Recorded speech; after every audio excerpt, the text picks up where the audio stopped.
All right, we're recording. Okay, so key terms, going through this right now probably is going to be like, huh, doesn't make any sense. So maybe just skip over this and we can come back to it if there's questions, or this could be, you can use this as a reference if there was something that we mentioned and you're like, I don't remember what that was.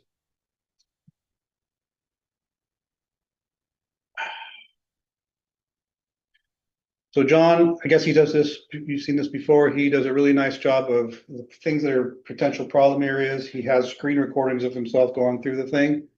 So you can come back to these if there's a question in addition to what I'm going to record today. So I think I'm just going to skip this for now. Let's get into it. Okay, so mean, median, mode. Yeah, you asked me to go over this. Okay, so again.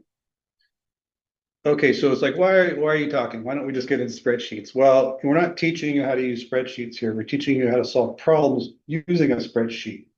And some of the problems are going to require you to do some statistical calculations. And the most common one is what we call central tendency calculations, which are mean, median, and mode. And why we use this is, you get a bunch of data. So you get, 512 data points in some data set that you were looking at. Well, there's no way I can keep 512 data points in my brain. That's impossible, right? So that's not super useful for me to get sort of an intuitive feel of what this data looks like.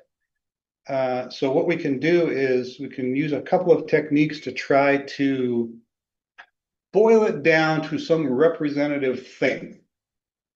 Sort of pick a candidate data point, which sort of represents the rest of the data.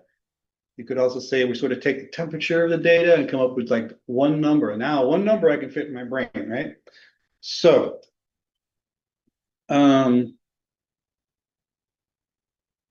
let's start off with, he starts off with median. That's interesting. Actually, he wanted me to start off with integer. So this has nothing to do with mean, median, mode, but let's just talk about integer for a second. So in Excel, you can type all kinds of things into a cell. It supports all kinds of different data types. If you just type a bunch of letters, right, what you're going to use for, say, like a heading on a row in Excel, or maybe that's your data. It's just a bunch of people's names, whatever, right? If it's just letters, we call that a string, right? So if you're in Excel and you're in a cell and you're just typing letters, Excel's going to go, oh, you must be typing in a string. If you type in something that looks like a number, Excel will go, oh, it looks like a number. It has a certain number of numeric formats it recognizes. Obviously, integers. Integers are just whole numbers, right? Numbers you're familiar with, 18, 27, whatever. If you just type those into a cell, Excel will see that and go, oh, you're typing in a number. So it changes the data type of that cell to a number, in this case, integer. If you type something with a decimal point in it, like 3.14, that is not an integer, that's a real number. But Excel will still go, oh, I see what you're doing. You're typing in a real number. I'll change data type to a real number. If you type in a cell reference like B3, it's going to go, oh, that's some letters. That's a string. It's not going to recognize it as a cell reference. You have to say equal sign B3. At that point, it goes, okay, I saw the equal sign as the first character. You're putting in a formula. Okay, so it'll go, oh, it's not going to be a string. It's going to be a formula. And if you don't type the formula incorrectly, it's going to say, I don't understand what you're telling me. This is not a correctly formatted formula. So that's what we're going to see today. So you can kind of think of it. You can also say equals 17. It's like, oh, okay, number. You could think of it as Excel has sort of a shortcut where if you don't say equal sign, but it can still tell it's a number, it'll take it as a data type as a number. And if it doesn't have a decimal point in it, or some other formats it recognizes like exponential, you can say like 7e2, that's 7 to the second power, right? It'll recognize that. Okay, but an integer is just a whole number, the positive and negative, no decimals, no fractions, includes 0 and negative numbers. Okay, so that's integers. And there's a function. As I said, you always have to start a function with equals. You're gonna forget to do this, everyone does. And it's just gonna, in the cell, it'll say int. It's like, I didn't want to say int, I wanted it to do the function integer. You forgot the equal sign, okay? So if you type in equals int and you put a real number inside the parentheses, this function will convert it from a real number to an integer. There's also functions, as we're going to see, to do that with rounding up, rounding down, and so on. All right. Everybody okay so far? Good. Okay, mean, median, and mode. So like I'm saying, we'd like to come up with just sort of one representative of the data set that gives us sort of a feeling for this data. Sort of take the temperature of the data, or a candidate for representing the entire data. And generally speaking, there's two methods that we use, the mean and the median. And we use them in different scenarios, depending on what we're trying to accomplish. So I'm actually going to flip this around. I always start off with mean, because I think most people know that one already. So as John says here, it's kind of a sticking point with him. The function name in Excel for this is average, but technically a mathematician would get upset about that. There's lots of different averages that we use. This one in particular is the arithmetic mean. And you've probably all seen this and are familiar with it by now. You just take all the numbers of your data, you add them all together, and you divide by the number of data items, right? So like in this example here, we have 3 data items, 5, 18, and 3. We just add them all together. Since we have 3 data items, we divide by 3, right? So it's 26 divided by 3, that's 8.67. Okay, so that's taking the arithmetic mean of those 3 samples. I always like to use pizzas when I'm doing math stuff, because why not? Pizzas are good. Either pizzas or tacos. So we're going to do a pizza one here. So this is all perfect math, right? So if we have a pizza, one round pizza, can I do the whiteboard? Yeah. You'll be able to see that on Zoom? Okay, so Yes, we can. pizza.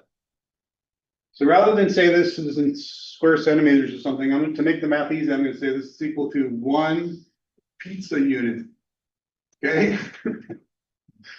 Now, math is abstract and pure and great, and the division operator perfectly divides things into equal parts, right? So if I said my 1 pizza unit is divided by 2, right? Obviously, that's going to divide this exactly into 2.5 units, right? And if I say, divide by 4, then we're going to have 0.25 units. But the division operator does it in exactly equal parts. Okay? That's sort of its job. But when we're at the pizza store, Guido isn't so accurate. He just kind of chops off the pizza, all right? And we'll have some slices bigger, some slices smaller. Okay? So what we'd like to do is we would like to know the average pizza slice size here, right? So just like in the formula, we measure all these pieces, add them together, right? And then divide by the number of pieces of pizza, right? It becomes a pie, someone smaller, someone big. Right, and so we're going to find the average size, right, of the slice. So that's the point I'm trying to make, is the division operator divides in exactly equal parts. The Guido operator, not so much, right? So that's real world data. Okay, so that's the arithmetic mean. And we use that for all kinds of stuff, but it has some issues. One of the issues is with what we call outliers. So outliers are extremely large or extremely small things in the data set, right? So if Guido's brother Luigi was working that day and he's not very good at slicing, he might do something stupid like that, right? We have 1 ginormous piece and 2 smaller pieces, maybe even something more like that, right? This would be the outlier. Now, when we sum all these together and we divide, it's going to throw our Count. mean way over, right, to the larger size, because we've still got the same one pizza unit area, but we only have 1, 2, 3, 4, 5 samples now. So we're only dividing by 5. So we get this big number, right? And that may be what you want for whatever you're trying to accomplish, but typically it's not, right? And so, for example, the traditional counterexample used to show we're going to use the median instead is housing prices. So a lot of data, okay, maybe I'll continue on with this pizza thing just for one more second. So let's say instead of Guido and Luigi, we actually work at a pizza factory. Okay, so we have this machine and it cranks out pizzas. And it's got some knobs on it where we can control this process, right? And you're the quality control person at the pizza store, at the pizza factory, right? So every once in a while, what you do is you come out here and you grab a sample of some pizzas. You grab them, you take them to your lab, and you measure them all. And you go, what's the average pizza size here? And you come up with a number using the arithmetic mean, right? And for whatever reason, say the factory's like, our target size is 0.7 pizza units. That's what we want to come out of this machine, right? You do your arithmetic mean and it's like, comes out 0.75. You're like, oh, it's running a little large today. I want to turn this knob down a little bit, right? So it comes out smaller. And then you wait a little while, you take another sample, you do another mean and see, oh, okay, now we're doing good. Or maybe it's too big. Let me crank it the other way, or whatever. That's your process control, okay? Working at the pizza factory. In fact, doing a mean is so easy. It's just adding in one division. It's easier for humans. It's easy for computers. We could just have a computer do that. We could put a little dial up here with a needle on it, showing us what the average pizza size was in real time, right? In fact, we don't even need you to turn the knobs. We could hook the computer back up to these knobs and it can turn its own knobs. And control, and that's how process control is done, okay? So that's an example where the mean is a good thing. That's how you want to work it. There's not really outliers there. We're not going to be like pumping out pizzas and then one day this like, super large pizza comes out of the factory, right? But in other data sets like home prices, we do have outliers, especially here where we live. So whenever you're looking at the news about real estate or whatever, you'll notice they never say the average home price. They say the median home price. And the reason they do that is because of these outliers. So what happens with the outliers, as I mentioned before, is, yeah, most people's homes are, well, around here, could be anything. But there are 75,000, 989,000. And then you get the guy with the McMansion, right? $2 million or whatever. If we used arithmetic mean, that $2 million thing would throw that average way high. It wouldn't really represent the data set, right? The data set was mostly normal house prices, but we had some outliers, threw it off. So instead of using arithmetic mean, we use median. What median does is we take the data set and we sort it, we rank it. High to low. Right? We just put the data in order. So I'll do like sort of a bar graph. Big one, not so big one, smaller, teeny. Right? We put it in order. And then we just go in and we take the center one, right? So if there's 1, 2, 3, 4, 5, 6, 7, 8, 9, 10, 11, 12, 13 here, right? So we want 1, 2, 3, 4, 5, 6. We would choose that one and say that is the median, okay? So that is not as sensitive to these big values or really small values, right? Since we're not summing these, we didn't really use the values here for anything other than ranking, right? So it may have made us choose this one instead of this one, but it's not going to take this data's value and like inflate all these things, right? So that's the median. Home prices is the example where large data values mess up the average. An example for small ones would be like birth weight of babies. we had a bunch of preemies that would throw us in the small category, right? And our mean would be artificially small, but our median wouldn't, right? Okay, so that's one reason we use the median instead of the mean. Another problem with the mean is it's this abstract mathematical thing. So like when we did our pizza thing, we came up with the mean was whatever it was, 0.72 pizza units. We may not have an actual data point that is that, right? The traditional example is family size. What's the average family size in America, say? I don't know what it is, but it'll be something like 3.2 children. How do I get a 0.2 of a child? Doesn't make sense, right? So that's the other problem. When we use the median, we are choosing one of the actual data points in the data set. So it has to be something that makes sense, right? It won't be 3.2 children, it'll either be 3 or 4, right? So those are the problems with arithmetic mean. Did I cover everything? Okay, computationally, the arithmetic mean is easier. It's just a bunch of sums and one divide. Easy for humans, easy for computers. Median, not so much. We have to sort. Sort is an expensive operation in a computer and for people too, because we have to move all these things in memory, right? So that might be another concern. It's like we're trying to do this fast. Well, median's not that fast, but hey, computers are so fast these days, whatever. Okay, did I cover everything that he had here? I think so. Did that kind of match what he said last time?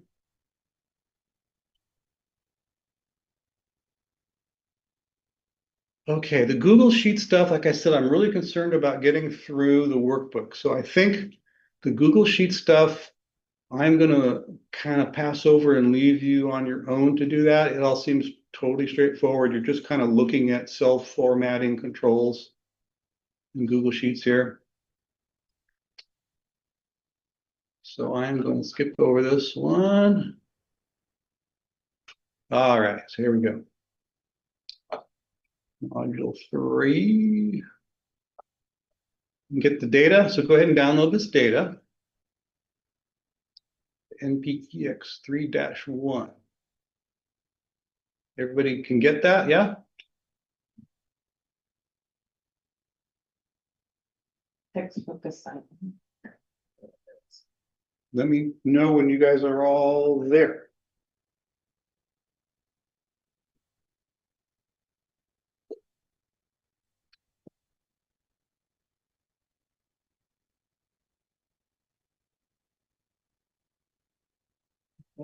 If you got it, you can go ahead and open it in Excel.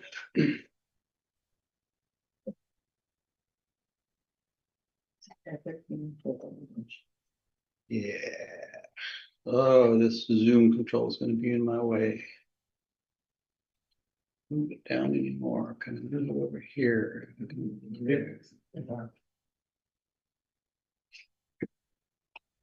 All right, and yeah, you want to open your book. Module 3. Performing calculations with formulas and functions.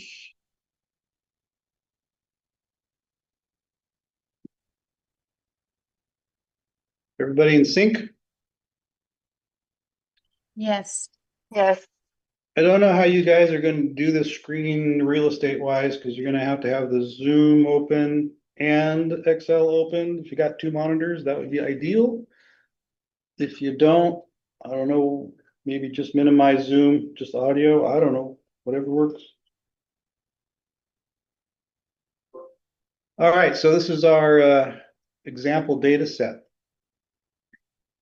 So the first thing we're going to do is we're going to save this because we don't want to mess up the original, right? We're going to save this as NPEX3 calls. So I think you know how to do that by now, right? You go to File. Go to File. Go to... Oh, hang on. I got to turn off Protected View. Editing. File. Save as.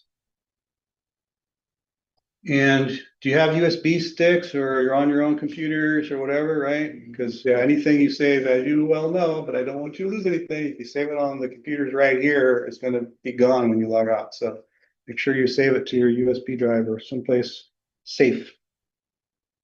Okay, I'm just going to put it in documents on this PC.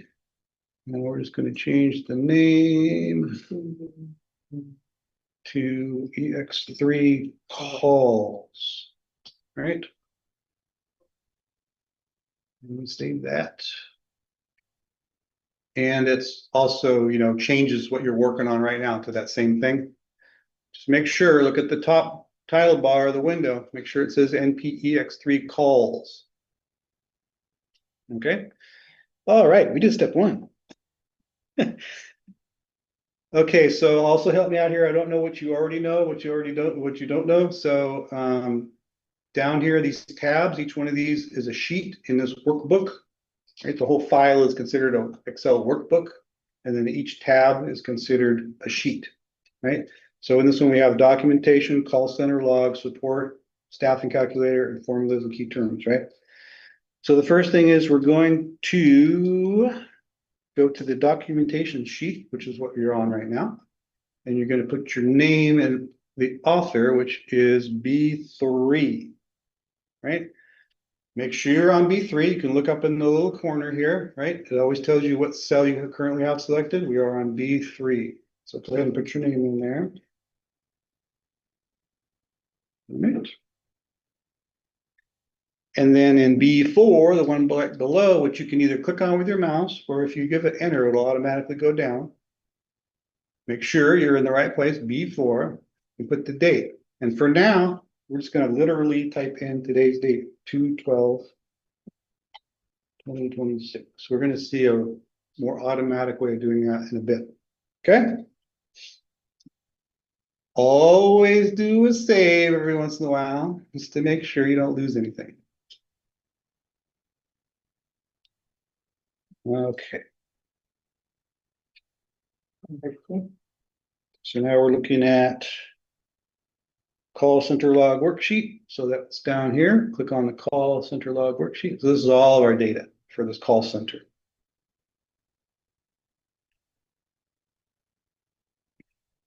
Everybody with me? And this is how John does it, right? I'm sure I'm not doing something crazy. Okay. Wait, where'd you get that? It's the next tab over on the bottom there, call center log. Oh, okay. Thank you.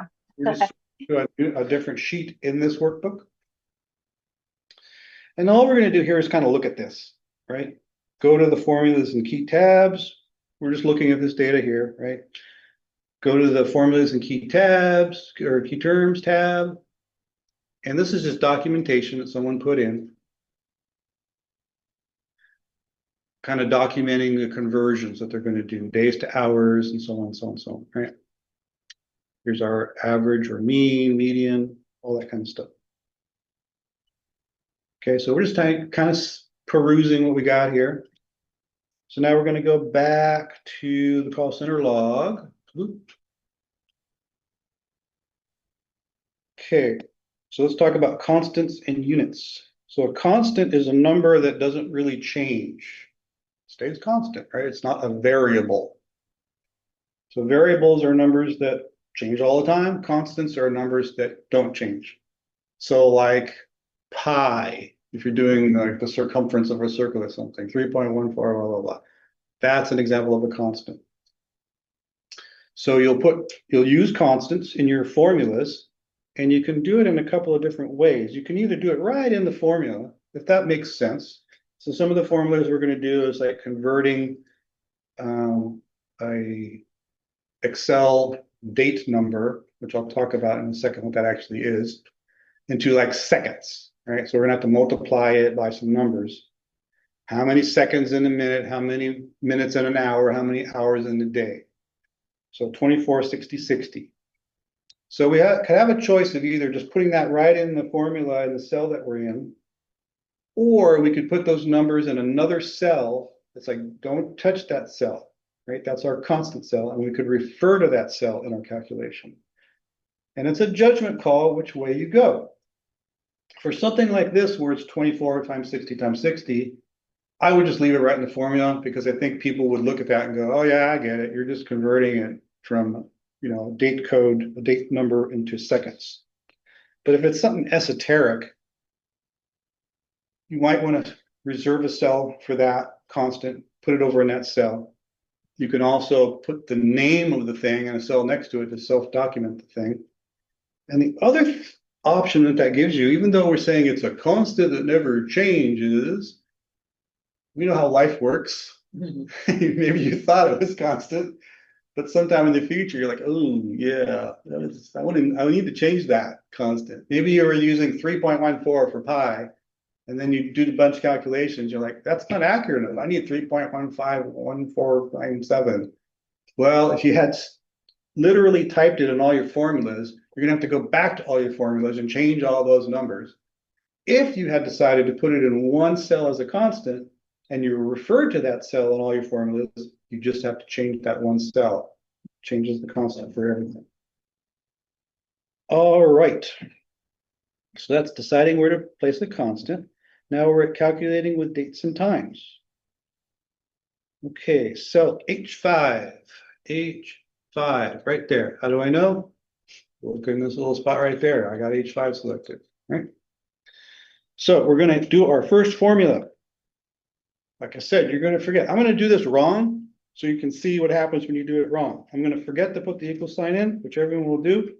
I'm going to say G5 minus F5. What page are you on? I am on page 3-6. Oh. Step 1. Okay, I forgot to put the equal sign in, and I put that in there and I hit enter. It just says G5 minus F5 in there. That's not what I wanted. I wanted it to calculate something for me. This is an example where you forgot to put in the equal sign. So like I said at the beginning, Excel goes, is this a number? No, it's not a number. It's got a G in it. Okay, I guess you just want a string. It's a string. I don't know what you're doing. You're putting a name in or something like that, right? So now we want to put an equal sign in front. Rather than retype the whole thing, I can just come up there and do that. Okay, now we got a number. You should have 12:05 a.m. After you hit enter, right?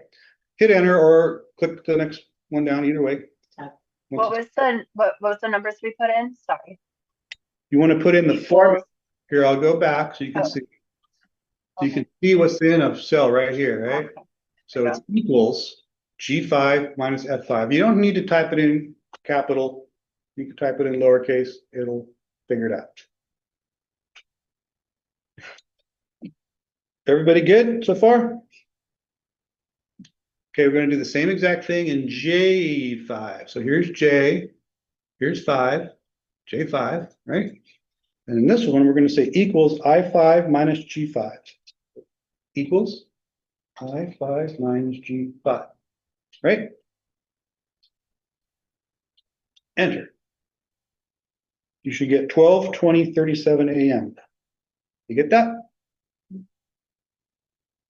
So it doesn't specifically say the duration of minutes, it gives you at the time that the call ended.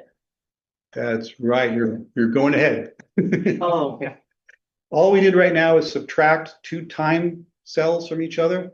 So the result is still time. Okay, it's not what we want, but that's where we are right now. We're going to finesse this in just a second. Okay, see on the next page, convert to seconds and minutes, right? Okay, I was going to mention something here. Oh yeah, so like while we're talking about this, so now we're on page 3-7, step 1. So yeah, the problem here is that these are in these times, but you can see from what we said in our headings here, we actually would like minutes, not times. So what is a time in Excel? Time is a data type which is the number of days since 1900 to today, okay? Or whatever time you're looking at. Why do they do it that way? It's a long story. We call it the epoch. Epoch is 1900. So like, for example, here we were subtracting G5 from I5, right? So I5 was a time. right? G5 was also a time, so time minus time is time. If you don't do something to fix it. So it's the number of days since 1900 over there, minus the number of days since 1900 over there, and we get some number of days since 1900, and that is the result. And it formats it all for you as a time of day. That's the default when you're doing time stuff. Okay. But that's not what we want. We want minutes. So go to H5, go back to H5. And we're going to say, okay, oh, so one thing about that number of days, it can be a real number. It doesn't have to be an integer. So that's how we get minutes and seconds out of that, right? It's like 4,175 days since 1900, 0.7962 will put us in like some hour of the day in the number of days since 1900, right? Okay, so what we want to do is we want to say, okay, I would like, instead of just having it be G5 minus F5, what I want to do is convert that real number representing what I just said into minutes. So how do we get that? Well, we need to know how many seconds are in a minute, how many minutes are in a day. So we know there's 60 seconds in a minute, 60 minutes in an hour, and 24 hours in a day. So if we change our formula, so you can either just retype it in or you can edit it up here, okay? However you like to do it. I like to not type as much, so I'm just going to edit. So it's G5 minus F5 with parens around it times 24 times 60 times 60. Why did we have the parentheses? You guys covered this last time. Because of the cells. That's the cells that it needs to go or use. We're just doing math here. We're doing this minus this times that times that times that. You did PEMDAS last time. Remember PEMDAS? The order of operations. Parentheses, exponentation, division. Next one. Oh, I forgot one. Multiplication, division, addition, subtraction. That's the order that we do things, right? It's not the order left to right necessarily. So if we didn't put those parens in there, what would happen? It would be multiplication first. So we go, oh, F5 times 24, right? Times 60 times 60, all that subtracted from G5. That's not the same thing as what we want, right? So we have to override the order of operations by using some parentheses. So we want to do the subtraction first and then multiply it. Okay. So we hit enter, what do we get? Time, 2:48.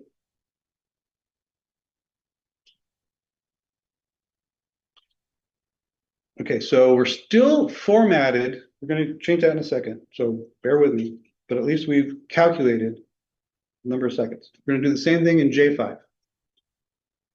J5, we're going to change it from just the subtraction to the parens Time. times 24 times 60. Now, why didn't we do the other 60 here? Because it's the opposite. Because we only want minutes here. Oh, because. The other one wanted seconds. Here we just want minutes. So how many minutes? Well, there's 60 minutes in an hour times 24 hours. Oh my gosh, I just got that now. Yeah.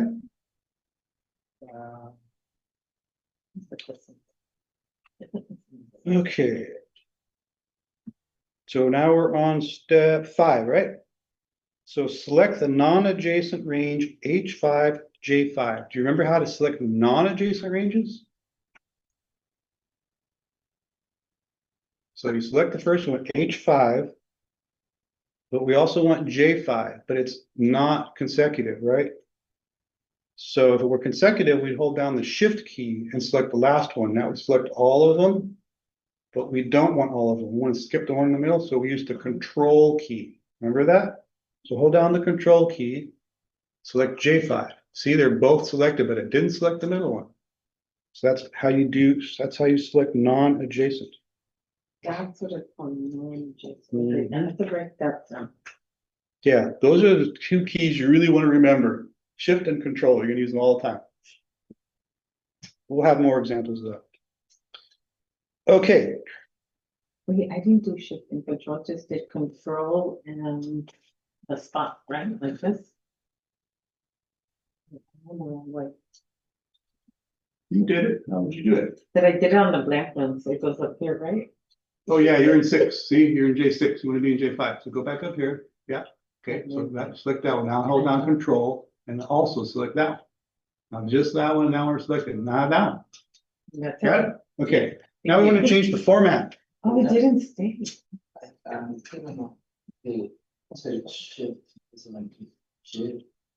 So shift, go ahead and do shift. I'll show you the difference. Do shift and select that one. It's selected all of them. That's how you select the contiguous row, but we don't want that. So go back and just select the first one again. Now put down control instead of shift. Select that one. Now just did that one and left that one out. I see. Okay? So Okay, basically, if you're just trying to select like random scattered I couldn't- things, so it's Got it? not, no, so now I'm here and I do control. yeah, and then you select that one. Yeah, that one's selected and that one's selected. And See, they then, got the little- do I do enter? Hey, hang on, nope, hang on, we haven't got there yet. And then I take it off? Hang Oh, on, I hang on, see. hang on, hang on.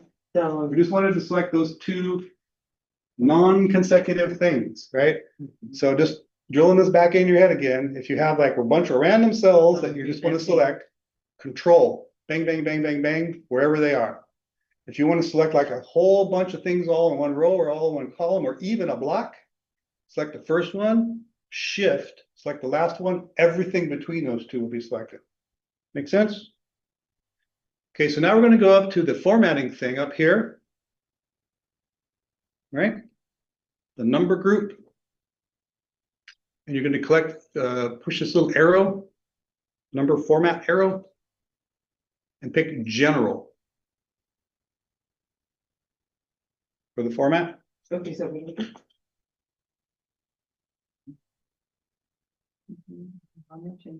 You have them still selected, right? Tab and So you go to here, go up to this thing that says custom right now, and pick general instead of custom. hit the first. Okay, something went wrong. Yeah, because I have to go to the home tab and then group, You already know. click the number format arrow, which was that one? Number here, and that's what you just did, right? You picked that little arrow, but something went wrong, because that's not the right number. Okay, so that's under what? Okay, you didn't do the times thing here. Oh, see, it erased it. Oh, go back to here, let's start over, go back to there. Okay, you gotta do the parentheses. And then times 24 times 60 times 60. It erased it. Let me see if it did it on that one. I think it's okay. Okay, enter, hit enter. That looks good. Select that one for me so I can check. You gotta do the same thing there. So parens, It erased and then it. times 24 times 60.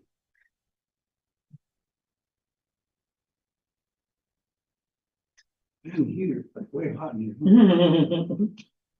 Oh, you need times, not 8. Gotta do the shift.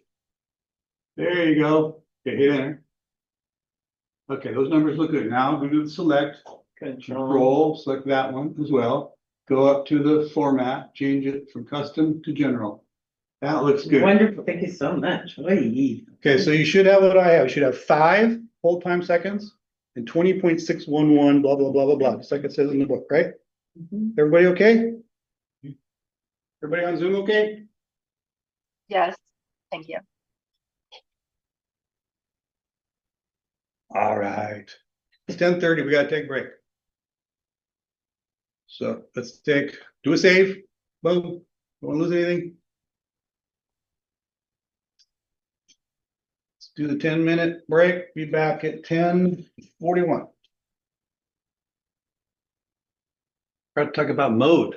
Oh, shoot. Well, we'll talk about it when we get to the form. Yeah, isn't, that one's kind of more like easy, right? Yeah. It's like just looking at more, What's the longest sequence of the same number in the ranking for when you're doing median? yeah. It's simple, man. Yeah.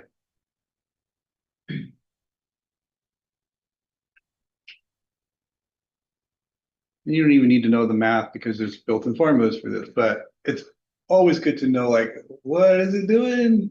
Yeah. So it's not like a bunch of black magic. Yeah. Okay, 10:41, we're back. Everybody on Zoom, good? If I hear crickets, that means must be okay. Yes, are you recording? I am recording, yep. Thank you. I will hand the recording off to John. I don't know what he does with them, so he'll take it, do whatever he wants. Does he put them back in Canvas? Yeah.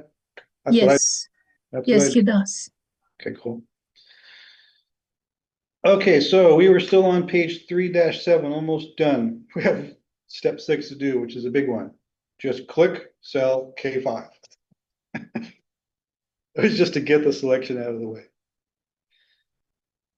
Okay, so now we're talking about auto-filling. This is one of the coolest things of Excel. So now we're on page 3-8, auto-filling a formula. Okay, so I don't know if you noticed, but this is a large data set. It has 515 entries in it. If we scroll all the way down this thing. All right, it's big. At least I think it's big. 515 is the name of the last row, number of the last row. All right, so what we'd like to do is we'd like to do the same thing we just did on row 5 everywhere, right? On all 515 rows. Well, not counting the first 4, okay? Those are just our heading and whatnot. Okay, so select H5. Again, make sure you're on the right one. Look over here. Are you on H5? Yes, we're on H5. And you see when you select a cell, there's this little green square at the bottom here. I'm going to blow this up so you can see what I'm talking about. Boom, boom, boom, boom. A little square thing right there in the corner, and when you get your mouse over it, your mouse changes to like a plus sign, like a crosshair. Give it a try. Just hover over it and boom, see the crosshair. Okay, that little green square. That's called the fill handle. It's in every cell that you select. It'll be the option of using the fill handle. So, like I said, we would like to do these formulas we just did all in all 515 rows. Okay, so just like you did here, you typed in equals G5 minus F5 times. I'd like you to do that 514 more times. No, just kidding. Just kidding. That would be horrible. Not only would it take forever, but it would be tedious and error prone, right? The chances you get them all 515 right is 0. So we're not going to do that. But what we are going to do, let me put my zoom back to something more normal. You see the little green arrow I'm talking about, the green square I'm talking about? Yes. In the corner right there. Mhm. And when you hover your mouse over, it'll change to a crosshair. Okay. That's the autofill handle. And what you do with that is if you drag that, and then you let go of the mouse, don't do it yet, just hang on. If you grab that and you drag it to where you want it to do, and when you let go, it will automatically copy the one that you selected into everything that you've dragged the fill In handle this down. instance, it's 5 and it will go 5 all the way down. Well, this is only 5 because we're a formula and the data on this row comes out to 5, right? What it's going to do is it's going to copy this formula down all these rows, okay? So let's give it a shot. It's going to take a little manual dexterity with your mouse because we're going to have to scroll 515 things down, okay? And when you let go of your mouse, stop right there. Do not touch your mouse again for a second. So let's try it. Hover till you, 115. yeah, hover till you see the crosshair. Click the mouse down, start dragging. Start dragging, dragging, dragging, dragging, dragging. You can see over on the left, the numbers are going up. Okay, we got to the end. Oh, I went too far. I got it. Got to the end. We'll let go of the mouse. Don't click anything yet. Okay? Because it has to go in the back. Okay, so did we do it? That's weird. Mine all came out as 12 a.m. Did I miss something? Not in H. Are you in H? Yeah, yeah.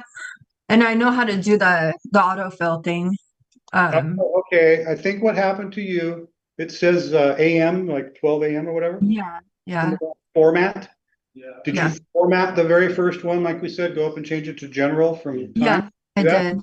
Yeah. Okay, I think what happened is you accidentally clicked your mouse after you did this. Yeah. That's okay. Okay. Just Okay. go up and do undo. Okay. Right there and Wait, quick wait, reference but go up and do undo. There's an undo on this? on the very top, There. where my mouse is, if you can see it, the That quick one there. access toolbar next to the save Undo up at mine. How Yeah. weird. for a PC. I'm on a laptop. It's yeah, it's a HP. Okay, but it's just running Windows, right? Or accept. Yeah. Uh-huh. Yeah. You should have this at the very, very top of That's Excel. what, maybe because it's on, I have it half and half screen. Let me see. Oh, maybe so. No. Okay, No. you can still use Control Z to do undo. Okay. Although having that undo and redo up there is really gonna be That's handy. like, yeah, I was like thinking that I don't have an undo on Excel. I'm like, that's a nightmare. Yeah, we can talk afterwards, but basically you can customize this and it sounds like at some point you got it turned off, but if you click this thing here, you can select what you want in the quick access and see Mhm. undo right there, right? That's why I have it default. Okay. Huh. Okay, have so anyway, Control Z to undo and then try that select again, but when you're done, just let go of the mouse, don't touch anything. Yeah. Because we need to access this little gadget right here, this autofill option thing. And if you click anywhere else right now, that will disappear. Okay. Okay. So we did step 2, we dragged the fill handle, we got all these things right. But now we want to do, now I'm on page 3-9. We want to go to the autofill options, click the little down arrow there, and we have options on this autofill. Mine still came out as all 12s. But I have the little thing down there. I don't understand why. Well, that means your formatting for the cell originally was still in time. It wasn't in general formatting. Okay. I'll check it. I'll fix that thing. Okay, so what we want to do here, if you notice before we select anything, see how it's all orange? I know it's highlighted, so it's kind of grayish orange, but it's all orange. But we really like the every other line orange thing, so that's easier to find, where you are. So the reason it's all orange is because that original cell that we selected, H5, when we started dragging, was formatted orange. So it did what we asked it to do. It auto-filled everything with the formula and formatting. So it changed everything to orange. What we want to say is, please fill without formatting. So we're going to select that. Now see, it left the formatting alone. Right? So every other line is orange, every other line is still white. Okay, so go back to number 5. I'm writing it down, so. Okay, so at the very, very bottom, have you clicked the mouse yet? Don't No. click the mouse yet. Okay, so there's your little option thing. Right there, Yeah, click the down arrow thing. Get your options on that. And fill without formatting. Select that one without. without formatting. So it leaves the original format. Okay. All right. Take that one. Okay, hopefully you have something that looks like my screen. No, at least you're still numbers. Is your very, very top one, H5, is it still a time value or does it have 5 in it? No, I fixed it, but I had to move my mouse to click on the microphone, so now it messed it up. Okay. So Yeah, kind of a pain that, yeah. So let me redo it, do it again, and then what are we pressing on that the little menu on the bottom? you want to select the radio button that says fill without formatting. Okay. Thank you. But fills in all the formulas, but it doesn't copy the formatting part. Maybe I'll just keep my microphone on for a second. Our orange alone. Okay, Go back to go back. we're going to do the same thing on J5. So we're going to select I have J5. a question. Uh-huh. Yeah, I did the steps, but in up here in the second row, H6, Uh-huh. it showed me 12 12:00:00 AM. It doesn't show like the other ones. What did I do wrong? Did you, Everything is exactly the same except that one. sounds like the same problem that Lisa's having. When you started at H5, had you already changed the formatting to general? So it just said the number 5 in it, or did it still say a time with AM? I'm not sure. You said to click fill without formatting? Correct. Okay, sorry. Thank you. Okay, I will figure it out. Thank you. You figure it out? Not Just- yet, but I'm going to. But we don't worry about it so much right now. The number is still a good number. It's just how we do it that we'd like to change to be just a general number instead of a time value. So Mhm. I haven't lost any data. It's just the look of it isn't the way you want it to look in your case. Right. So you can go Okay. back and change. You just need to change using the format thing on the home ribbon. You just want to change it to be general. If you started off with general and then we copied everything, it's going to copy general format and all of them as well. Mhm. You didn't, you're gonna have to go back to all of these, either undo and do it again, or select all of these and change it to general, change all Okay. of them. Okay, Thank so you. now we're gonna do the same exact thing on J5, so we pick that.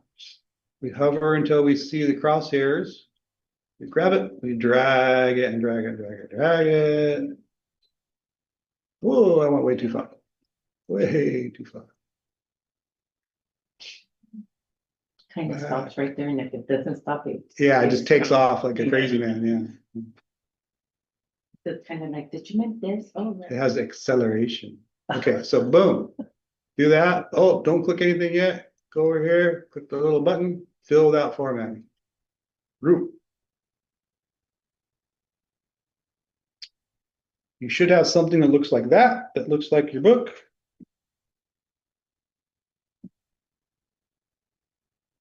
Says go up and select the D3, just, that just means just get out of the way, right? Click something else so you're out of the way. Does everybody have what looks like that?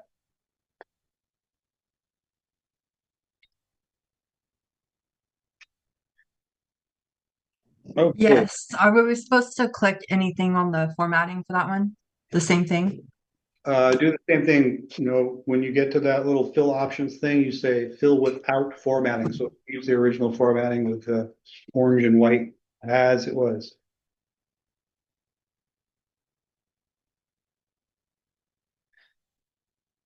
Okay, I'm going to take a little moment here. We're going to talk about absolute versus relative cell referencing in the next half of this thing. But since we just did this, I just want to show you something, okay? So let's just pick H5 for a second.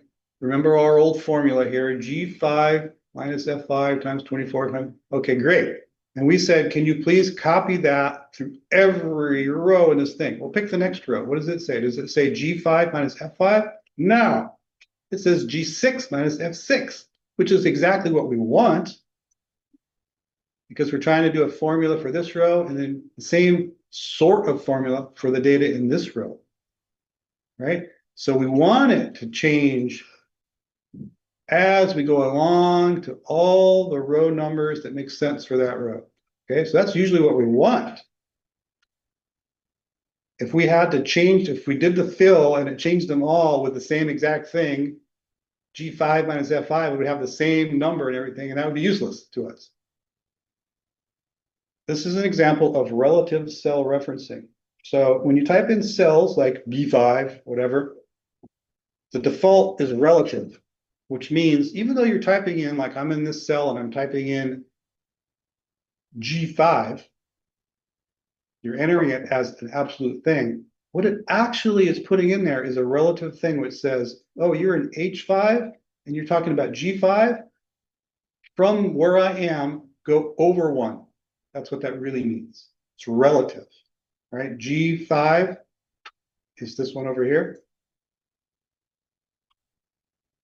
So again, even though you said G5, how it is interpreted by Excel and stored in the cell formula is a relative cell address, which in this case just meant G5 means relative to where I am, go to the left one.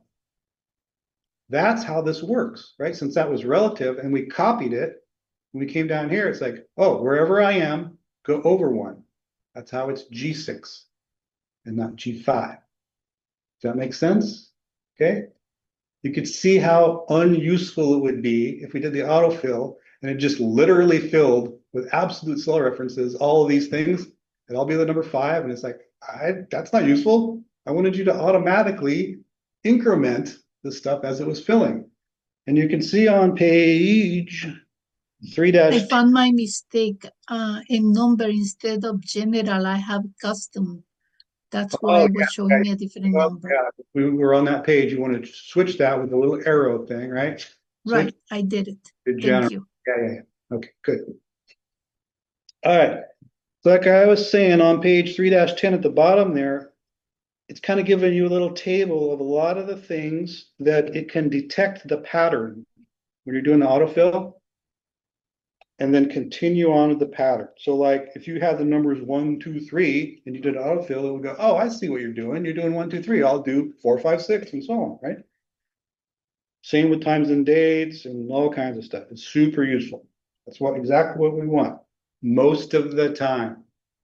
But every once in a while, you do not want it to do this magical automatic fix-up thing. And you're like, just do what I said. I wanted you to use G5 everywhere.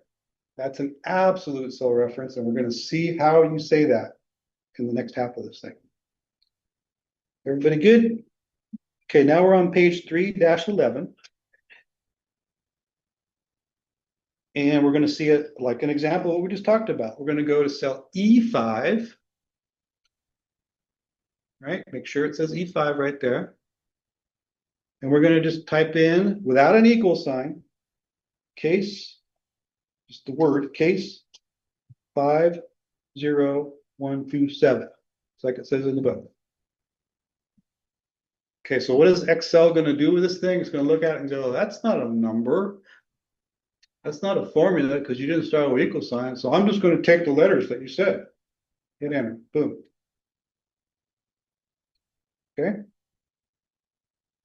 So we're going to do the same autofill thing. So go back here if you moved away like I did. So you're still on E5. We're going to hover over the autofill handle, grab that with the mouse, and we're going to drag. Drag.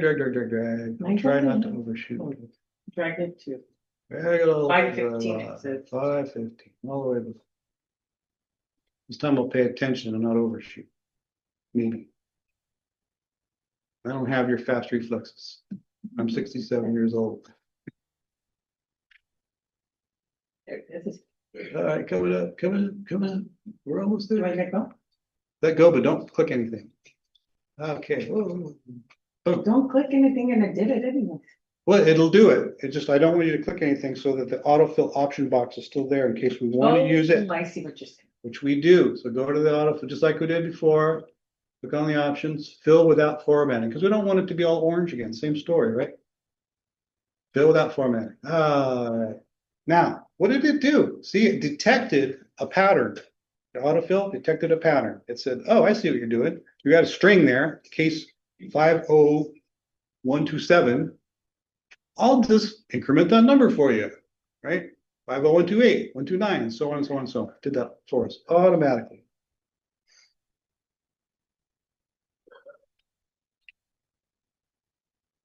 Okay.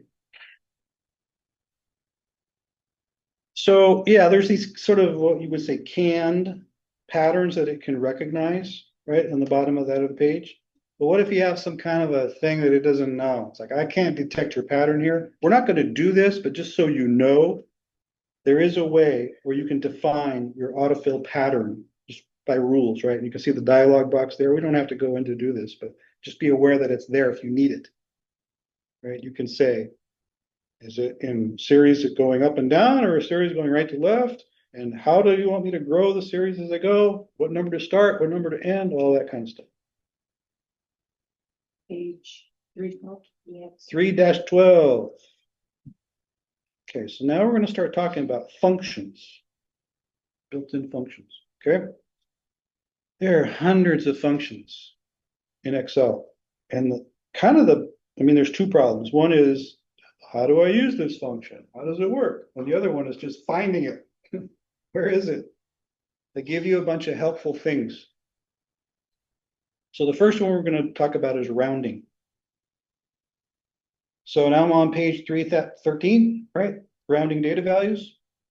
So there's a number of functions for doing rounding, depending on how you want to do it. Round, round down, round up. And you see how functions work. You have to, when you type them in, you have to say equal sign, and then you put the name of the function, parenthesis, open paren, and then each function takes what we call arguments, these values that you're giving it, right? And each function takes different values, depending on, what it's trying to do.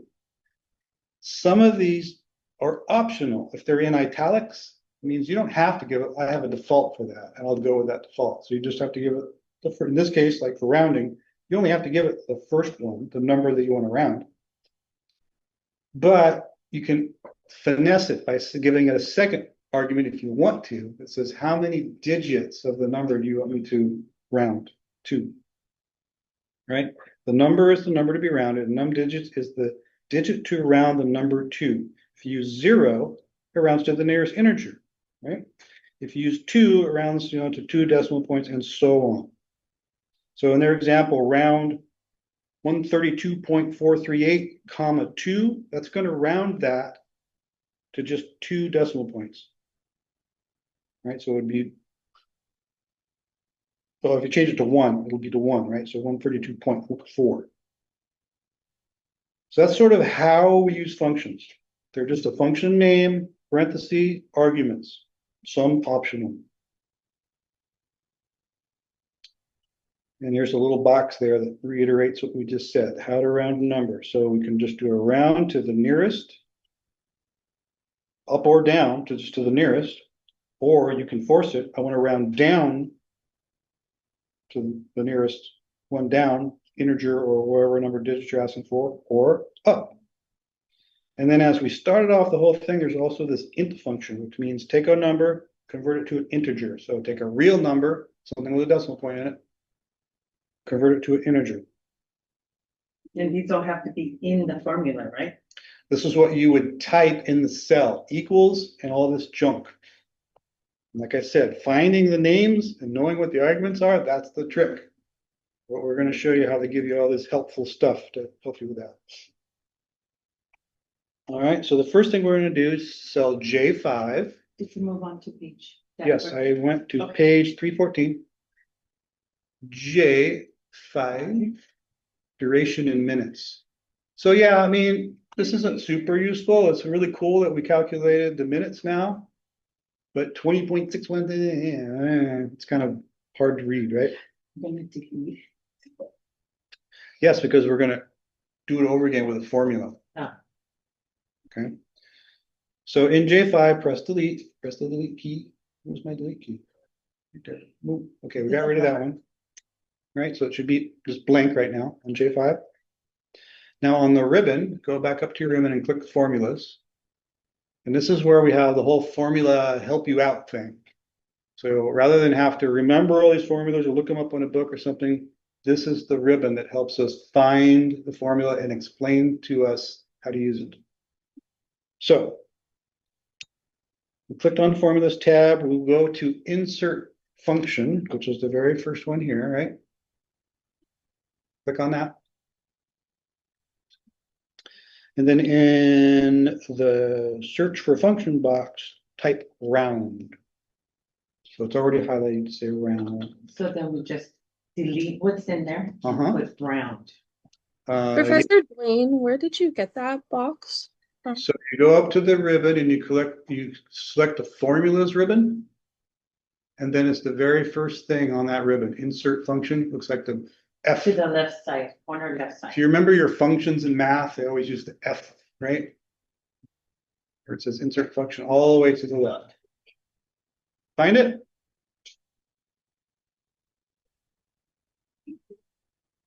Yes, thank you. Okay. So yeah, how do we find these functions? So this is a little search box thing. So we're going to put the word round in there. Oh, there's a demonstration. And then you click go. and it searches all of its functions. And see down here, it's like, here's all the functions I found that have something to do with round. Okay, obviously, we're looking for the function round, so it's the top one, but there's also the round down, round up, and then other functions that have something to do with the round. So this is how you kind of find what you're looking for. All right, so you should see the same dialog box that you see in your textbook.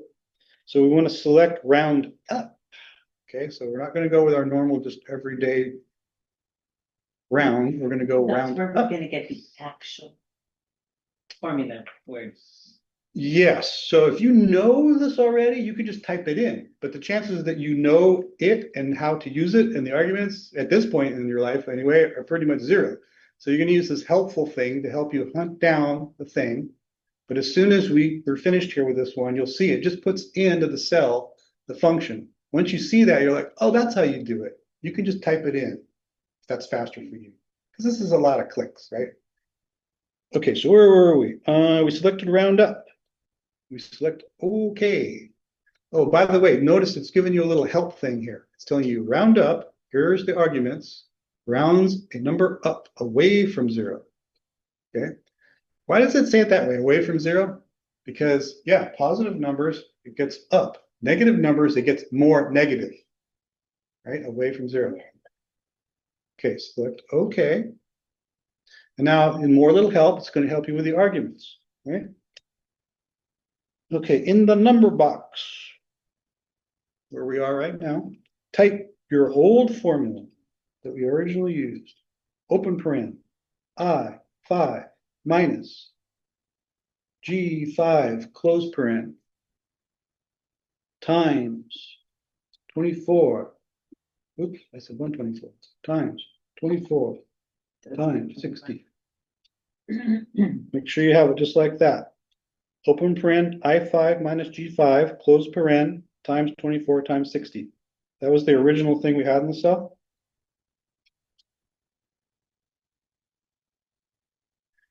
Now you can press the tab key or you can just click to go on to the number of digits part. And we're going to put 0 in the number of digits. Because we're saying we just want an integer. We don't want any digits after the decimal point. And it does a little trial run for you right here. You can see it's like, oh, okay. The thing you typed in for number, right, in this cell that you're in is 20.61, blah, blah, blah, like we saw before. If you're using 0 digits for rounding, this is what it's going to end up, 21. Why 21? Well, if we see the 0.6, remember how rounding up works? You always add the 0.5 to go up, right? So 0.6 means we go from 20 to 21. Later time. Everybody's screen look the same as mine? Okay, look, okay. There it is, 21. But look at the contents of that. See, this is what I'm talking about. All that stuff we did was just helper to get this. If you've done this 27 times and you already know it, you don't have to go through all that. You can just go, well, I know how to do it. Equals round up, paren, blah, blah, blah, blah, blah, boom. Just type it in, right? Okay. Where are we now? We're on page 315. Click OK to close the dialog. We did that. Now we're going to do the same thing we did before with the fill handle. We're going to drag the fill handle all the way to the end. And we're going to not click yet because we're going to use the fill options thing to do the same thing we did before. Select fill without formatting. So let's try it. Hover until you see the crosshair. Grab, drag, drag, drag, drag. Maybe they should have made this exercise with not so many data points.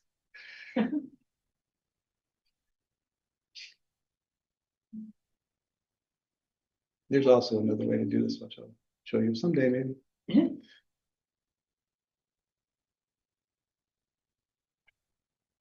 Drag, drag, drag, drag, drag. Okay, we're getting close. Oh, we're getting close. Oh. Yeah, like Alicia said, it has this built-in like slow down when you're getting towards the end thing. All right, but don't click your mouse yet. Come over to the options, down button, fill without format. Okay, now you should have what looks like the same in figure 3-12. Same thing we had before, but instead of all this decimal point nonsense that nobody really cares about. We rounded them up to an integer. A lot easier to read.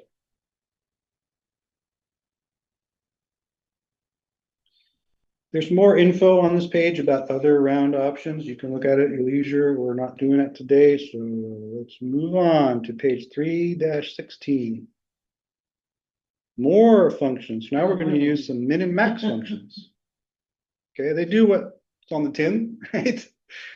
You give it a range, and it will return the minimum that it finds in that range. You give it a range, it will return the maximum thing it found in that range. So you can give it a range either by literally typing in a zillion numbers, or you can use the, cell reference, colon, another cell reference to give it a whole block, or you can just say column, colon, column to give it an entire column, right? Okay, so step 1. Click cell B5. B is in boy, B5. Double check up in the corner there to make sure you're on B5. On the formulas tab, so we're still on the formulas ribbon, right? Same thing, we're gonna go over to more functions. So over here, more functions. The end of that block, and we're gonna click that. And it shows us, oh, here's some more functions. So you can either use the insert function and search for it, but that's a lot of steps, right? Or you can use the more functions thing and it has them sort of categorized. So if you kind of know what you're looking for, this might be the faster way. So we're going to point to statistical, okay, and that thing pops up. Scroll down until we find a min. They're in alphabetical order. Min, right there. And then we say, okay, Or just click on it. What does it say? A function arguments. Yeah, click on min. Then the little helper comes up for arguments to min. Like I said, you could type in a zillion numbers here if you wanted to, but we're going to do data in the sheet, whole column. So in the number box, we're going to type F:(F). F:(F). That's how in Excel you give a range, which is the entire column. So we want the entire column F here. Is that okay if you just zoom in a little bit, just so it's like. On yours. Oh, yeah, okay.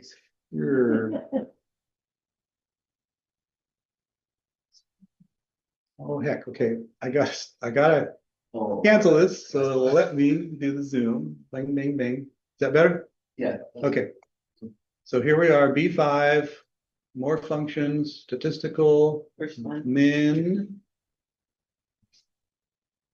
All right, here's the helper thing. Number is going to be F:(F), for the entire F column.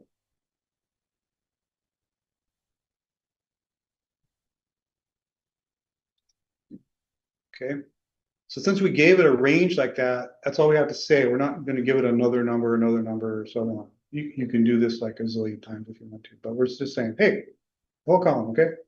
So just say, okay. So it found the minimum in column F, which it's kind of hard to see what's going on because this is formatted in time, but this is formatted as a number, right? But I guess you just have to trust me that it's 0.3333 is the minimum that it found in this thing. Okay, so yeah, having it be like a real number of days since 1900 isn't super useful for us. So what we're going to do is we're going to change the format. So we still have that one B5 selected, right? We're going to go back up to the home ribbon, back to where our old friend, the format box right there. And we're going to click the little arrow again where it says general, but this time we're going to pick time. This time we're going to pick time. Okay, so we changed the formatting to be formatted for time, just like the F column was. So now it says 8 a.m. Now you don't have to trust me. You can see that the minimum time in the call placed column is 8 a.m. because it just increments after that. So that's the first call of the day. We put in a formula Instead of having to type it in and then change it all the time, right? We put in a formula, which was whatever's in column F, whatever's the minimum time in column F will be here. So these are in order, but if they weren't in order, like you got two people working in the call center, one person answered and then the other person forgot to log themselves in, but they had already answered at 8, maybe it'd be out of sequence. This would still find the minimum one, first call of the day. Okay, where are we? We changed the thing. First column, Yeah, it was at 8 a.m. Is that funny? no, I messed it up. Oh, you messed it up? What do you got? Okay, you're good. Oh, you put it in the wrong spot? Yeah, Okay, why don't you do that? Yeah, okay. that's why I'm like. You know why? Because I didn't move the screen, so I just automatically went to. I'm telling you, I do this, even though I've used Excel since it was invented, I still check myself by looking up here. Did I get in the right spot? Yeah. All right, where are we? I think we're on 7, right? No, B6. We did that. We changed it to time format. Oh, that's what that is? Yeah. So Right. then why am I in B? Does it say 8 a.m.? Or 6 or 5? First call of the B6, day. 5. there's, no, step number 7, B6. Yeah. So you said we were here. Oh, maybe you said B6. I thought you meant step 6. Yeah, we're on number 7. And it's just saying simply click B6 and do the same exact thing. Right? But this time we're going to use max. So what did we do? We went to formulas, boom, more functions, boom, statistical. This time we want max instead of min. Max. Pick that one. Okay. We still want F:(F) because it's still the time the call was placed, column, which is column F. Right? Click OK. And we're doing statistical. And Let me know when you're all caught up with me. think about it. It's okay. Right here is gonna be B6. No, it's going to be F:(F). We want the range. Oh, same as the top, yes. Yeah, same as we did before. F:(F). And say okay. And same thing, but it's in the wacky format. It's an integer format. It's the same thing we did before. We're going to change the format. So we go back to home ribbon. Go back to the number format box. We change it to time.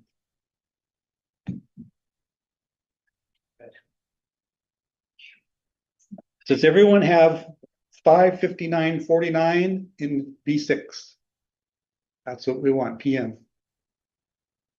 So what did that do? It went through the entire column F, the times the calls were placed, and it found the maximum one, which trust me, I'm not going to scroll down to 515. Last call that was placed that day was at 5:59:49. Poor person gives them a whole 10 seconds before it's time to go home. All right, we're on page 317. We're going to calculate the total call center hours, calls, and calls per hour. So in B7, so basically what we're doing here is somebody set the spreadsheet up here and they have all these things that they would like to know about this data. And we're just going to go through all these things and put in formulas to calculate all these things, right? So B7, enter the formula. Remember, equals has to come first. Open paren. B6 minus B5, close paren, times 24. Enter. Don't worry that it says a bunch of hash signs. Don't worry. Don't worry. Pound, pound, pound. Okay, why does it say a bunch of hash signs? Because Ran out of space. what'd you say? Is that Lisa? What'd you say? It ran out of space. You just have to size the. Well, Yeah. don't change the size. We're going to do something different. But you're right. It does this hash mark thing when there's more there than it can display, right? Mm. So if you hover over it like I am, you can see it's trying to say 11:55:36 p.m., but it won't fit in the cell, okay? But that's not what we wanted anyway, because we were trying to do hours, right? That's why we did the times 24. We just need to change the format. Okay, so make sure you still have that one selected. Number format arrow, because right now it's time, and we just want number. Should be 10.00. Everybody good? Okay, now we're going to B8. Total calls. So to find the total number of calls, we're going to use this function called count. Count just simply goes through all the cells in the range we give it. And as long as it has number values in it, it's going to count them up, right? So this time, that's such an easy one. It's not a complicated function. We're not going to go through the ribbon function, search, blah, blah, blah. We're just going to type this in, right? So right here, you can just say equal sign, because it's a function. We have to start with equal sign. Count. Open paren. F, colon, F, close paren. Just like so. Enter. It's 511 calls. That's B8. That was B8. Now we're on to B9. We're going to compute calls per hour. So that's a simple one. We're just going to type it in. Equals, because it's a formula. B8 divided by B7. Enter.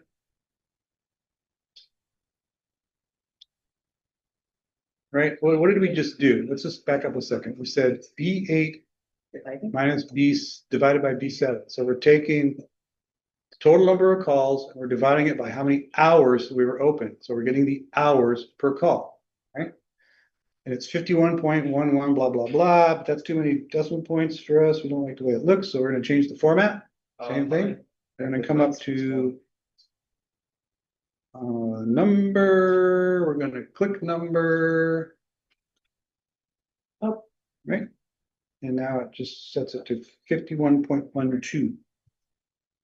So we're handling 51.12 calls every hour. Wow, this is a busy place.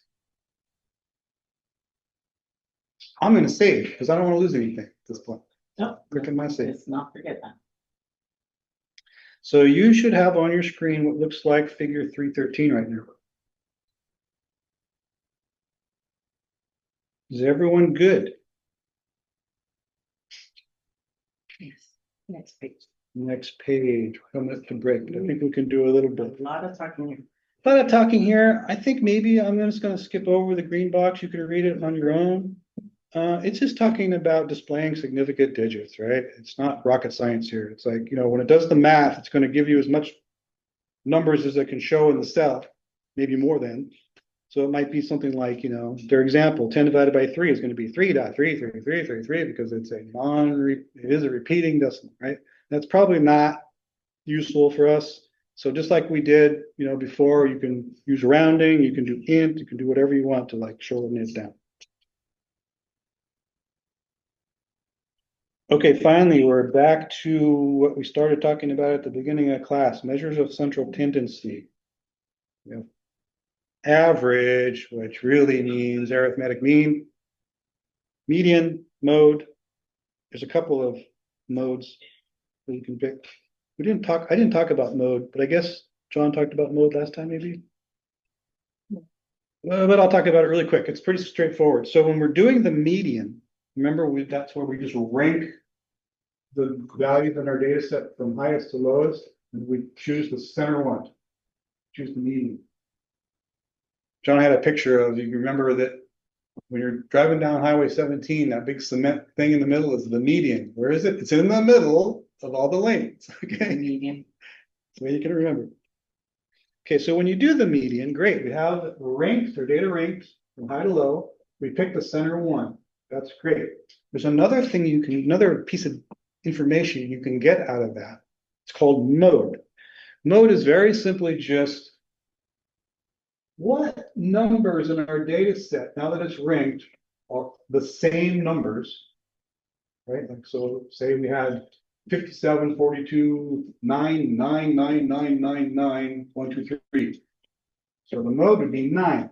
We had more nines than we had anything else. Right, so it kind of tells you.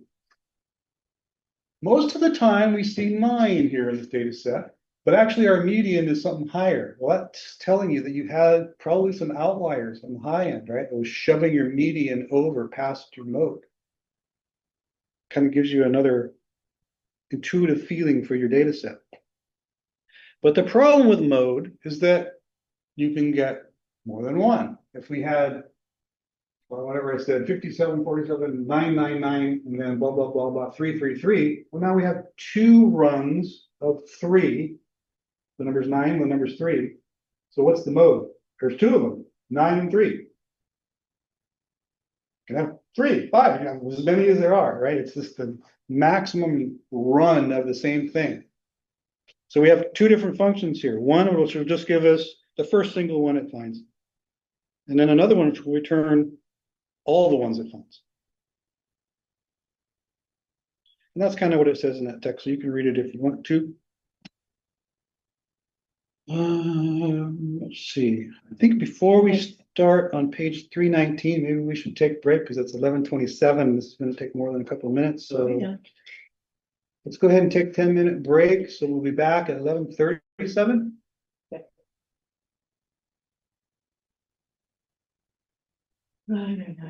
Sorry to keep you guys so long, but that's the nature of this class. We're on page 319. Step 1. We're going to calculate average, mean, and mode for the hold times. So B12, looks like the vitamin. Click on the formulas tab. So change the ribbon to formulas. In the function library group, we're gonna go to the same thing we did before, more functions, click that. Statistical, but this time we're going to find average right there at the top, which is actually mean. And the number 1 box, we're going to say HH. What does it say? What does it already say? B7, B11. Why does it say that? I didn't put that in. What is it? Does yours already say B7 to B11? I'm sorry, Yeah, Dwayne. yes, What mine were does too. Question? it was more functions? And then what were we choosing? Statistical. Want me to go back? I'll go back. Yeah, check it out. Sorry. No problem. So you're on the formulas ribbon, right? You go to more functions at the end there, that block. Click that. Go to statistical. All these things pop up. And pick average, which is the second one down. Okay, I don't know why it's already starting with that, but that's not what I want. I want H colon H. Right, I want H, which is the whole time in seconds. Click OK, and we can already see a preview that it's going to be 27.477 right there. So if I click OK, sure enough. About 27.5 seconds. Going to go to B13. We're going to do the same thing, except this time we're going to choose the median, right? So we go up here, more functions. Statistical, alphabetical order, get to the M's. Okay, this one does say B12. Median. Oh. And we still want the same thing, HH here. H colon H. And it's given us the preview of 26, which looks right. Enter it with the OK, 26. Same kind of drill, common hold time. So in their English that they're using here to describe it is common hold time, but this is mode, right? Which kind of means the same thing. Like what's the most common hold time there was in this set? That's mode, mode single. So we're in B14, same drill, more functions, statistical, mode dot single, down to the M's. Mode dot single, And it's H. and it's still always the same, HH.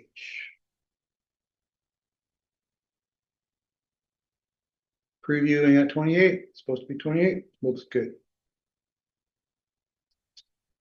B15, shortest hold time. So our friend Min. So we already know how to do this. So rather than go up and blah, blah, blah through the help thing, we're just going to type it in, right? We're going to say equal sign, min, open paren, H, colon, H, close paren. Should be 1. 16, same thing. We already know how to do this. We don't need the help. We're just going to type in the function equals max, open paren, H, colon, H, close paren. 163. Everybody got those numbers? Yes.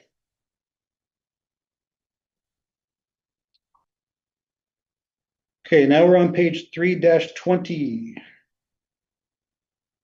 Typical length of support conversations. Cell B19, call durations, average duration. Check yourself. Are you in B19? Yes. Another one. This is simple enough. We don't need to help. We're just going to type it in. Equal sign, average. Gotta spell it right though. Average. Here's another thing to know. As you're typing, sometimes this is like super distracting, but as you're typing, it's popping up a little help thing right there. You see that? So you can start typing and then you go, yeah, that's what I want. And you can just click it rather than typing it all. Double click.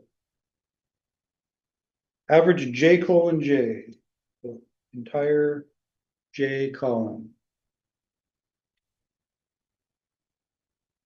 Oh, I messed up. Oops. I messed up. I put too many parens in, bounced my key.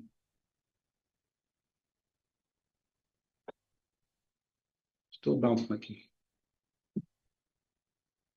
Oh, you're stuck somewhere. I put too many parens in. Okay, finally got it right. Should be 16.15, blah, blah, blah. So it automatically moves it down, but if it didn't, select B20, make sure you're in B20. Same thing, we're not going to go through the help gizmo, we're just going to type it in. Hopefully this time I don't screw it up. Equal sign, median, median, I'm going to click that. Yeah, maybe. Open paren, J colon J. Oh, I know what I did wrong. Yeah, what I did wrong is if you do elect to select its like autocomplete thing, it automatically puts the parens in for you. Then you just fill inside. It's like, I didn't see that. I think it's easier to type it, to be honest. Okay, B21, we're on to the next one. We're just going to type it in. Mode single JJ. Equal sign. Mode dot SNGL. Open paren. J, colon, J, close paren. 6 minutes. 22, shortest duration. We're going to use our friend min again. Equal sign. Min, open paren. J, colon, J, close paren. 1. Last one, B23. I was going to type it in. Equals max, open paren. J, colon, J, close paren. Oops, I screwed up. What did I do wrong? I spelled it wrong. These keyboards, I don't like them. They're like so 1990s clicky keyboards. 73. Everybody got that? Got those numbers? So now we're on page 3-21. There's some text here about just explaining what we did, how we used these statistical functions, the average, median, mode to come up with these numbers. It talks about nesting. Now we're going to talk about nesting functions. It's just not about when your children leave home. This is about putting a function inside another function. You can sort of chain them together. If you remember your math algebra class, you can chain functions. Function, open paren, function G, open paren, close paren, close paren. You can chain functions together like that. Nesting. So here's their example. We're gonna say, rather than do it in like two different steps, we're gonna do it all in one step. Round the average, right? So we're gonna say round, then inside round, we're gonna use another function. We're gonna nest it, average. So it's first, it's gonna do the average, gonna compute that, and then it's gonna round it for us. Okay, so now I'm on page 322. Going to cell B24, which is where we should be anyway. And we're gonna just type this one in, equals round, open paren. But now we're gonna say sum, another function, sum, open paren. And it's JJ, Together? J colon J, one's nested inside the other one. Close paren. Can you zoom in? Yeah, just give me Sorry. 1 second. Cause I gotta do divide by 60. And then close paren for the round, right? It should say equals, yeah, let me zoom in. It will let me, yeah. It will not, because I'm in the middle of a cell. Only 3 parentheses, not. Okay. As soon as I can get this to finish, I can zoom in for you. But right now I have equals round, open paren, now a new function, sum, open paren again, J colon J, close paren for the sum, right? Divide by 60, and then we want to round to 0 digits. So before you close the round, you have to say comma, 0, now close paren. All right, let me click on that. And you see up at the top there, we'll need to zoom that up. And we have to put another close parenthesis, it doesn't say we're doing. Yeah, it does. They always have to balance. Well, all your parens have to balance, right? So if you had Oh, yeah, there's. 3 opens, you gotta have 3 closes. Here we have 2 opens, we gotta have 2 closes. So why is the comma 0? So that's the second argument of the round function. The first argument is the number you want to round. So the number we want to round, we're computing as the sum of the J column divided by 60. And then the second argument of the round function is, and how many digits do you want me to round it to? Okay, so we just want an integer. We don't want any decimal points, so we say 0. And I forgot that the zoom function in Excel only zooms the active part. It won't zoom up. I can't zoom up this part for the inside. But I can probably leave this a little zoomed in, huh? Yeah, like that. Everybody get that? Yeah. Okay. And then we have to go back to the 138. So it should show you 138, right? Call centers spent about 138 hours on the phone with customers during the day.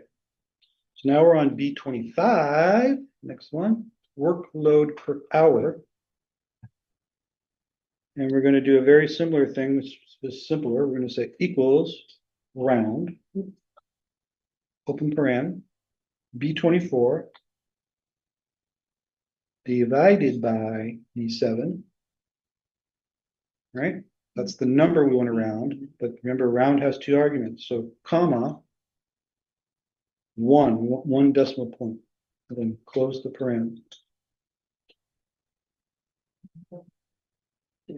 13.8, does everybody have 13.8? 138 hours, but then workload per hour, 13.8. Yeah, and if you look at the formula, it kind of makes sense, right? It's like B24, that's the total operator time, divided by B7, which is the time we were open, 10 hours, right? So all the time divided by the timer, so we get an average of 13.8 hours. Everybody there, you got 13.8? Okay, good. All right, so now we're on page 3-23, and there's just a little blurb here about the role of blanks and zeros, and it's pretty straightforward. It's just, if you have a bunch of data in a column, but it's not all filled in, you have some that are empty, that's okay. When you do anything with functions or whatever, and you're giving a range of a column, Excel will go, oh, okay, you don't have any number, that's fine, I'll just skip over that, right? However, if you have a zero in there, then it's gonna say, oh, that's a zero, like it would anyway. So there's a difference, right? To be aware of between putting the number zero in and leaving it blank. Leaving it blank is just nothing's there, I'm skipping over it. Zero is, I'm gonna use that zero in my calculation, and that might make a difference, depending on what calculation you're trying to do. And they show you an example here, right? If you put zeros in, it changes the numbers. So it depends on what you're trying to accomplish, right? If you just don't have any data for that spot, you can leave it empty. It's as if, you didn't have that many rows. Mhm. But if you want to say, I have data, there was none, that's a zero, and it's different. Okay, so now we're going to talk about some date time functions. There's a whole mess there. I'm on page 3-24 right now. And this is just a small sampling of all the different functions that they give you to manipulate dates and times. And if you remember, the underlying data for a time thing is a real number of days since 1900. Seems weird. You don't normally see that or care, but just so you know, that's how it works. And all these functions do the math on that, kind of like we were doing by hand, times 60 times 60 times 24 or whatever to convert. But some of these are a little bit more complicated than that, so we use these pre-made functions for us. Like, I want to dig out which day of the week it is. These can be complicated because, like February only has 28 months. Well, sometimes it has 29 months, stuff like that, right? So you don't have to worry about it. There's built-in functions for all that stuff. Okay, so you remember when we first started off, we put in our name and the date on the documentation sheet. So let's go back to that. So at the bottom, first of all, I'm going to save. Boom. Won't lose anything. On the bottom tab, so I'm going to go back to the documentation sheet in here. Here we put our name and we just typed in the date by hand. We're going to get more fancy here. So in B4, instead of just typing in a date that's forever, what we're going to do is use a function called today. Right? So we're going to just override this. You don't need to delete it. If you just type, it's going to replace. So you say equal today, open paren, close paren. It's a function that doesn't take any arguments, but you still have to give the open and close paren. And equal, oh, look at that, it's the date. So the difference, what's the difference? The difference is this is whatever day it is. So if you open the sheet tomorrow, it'll say 2/13.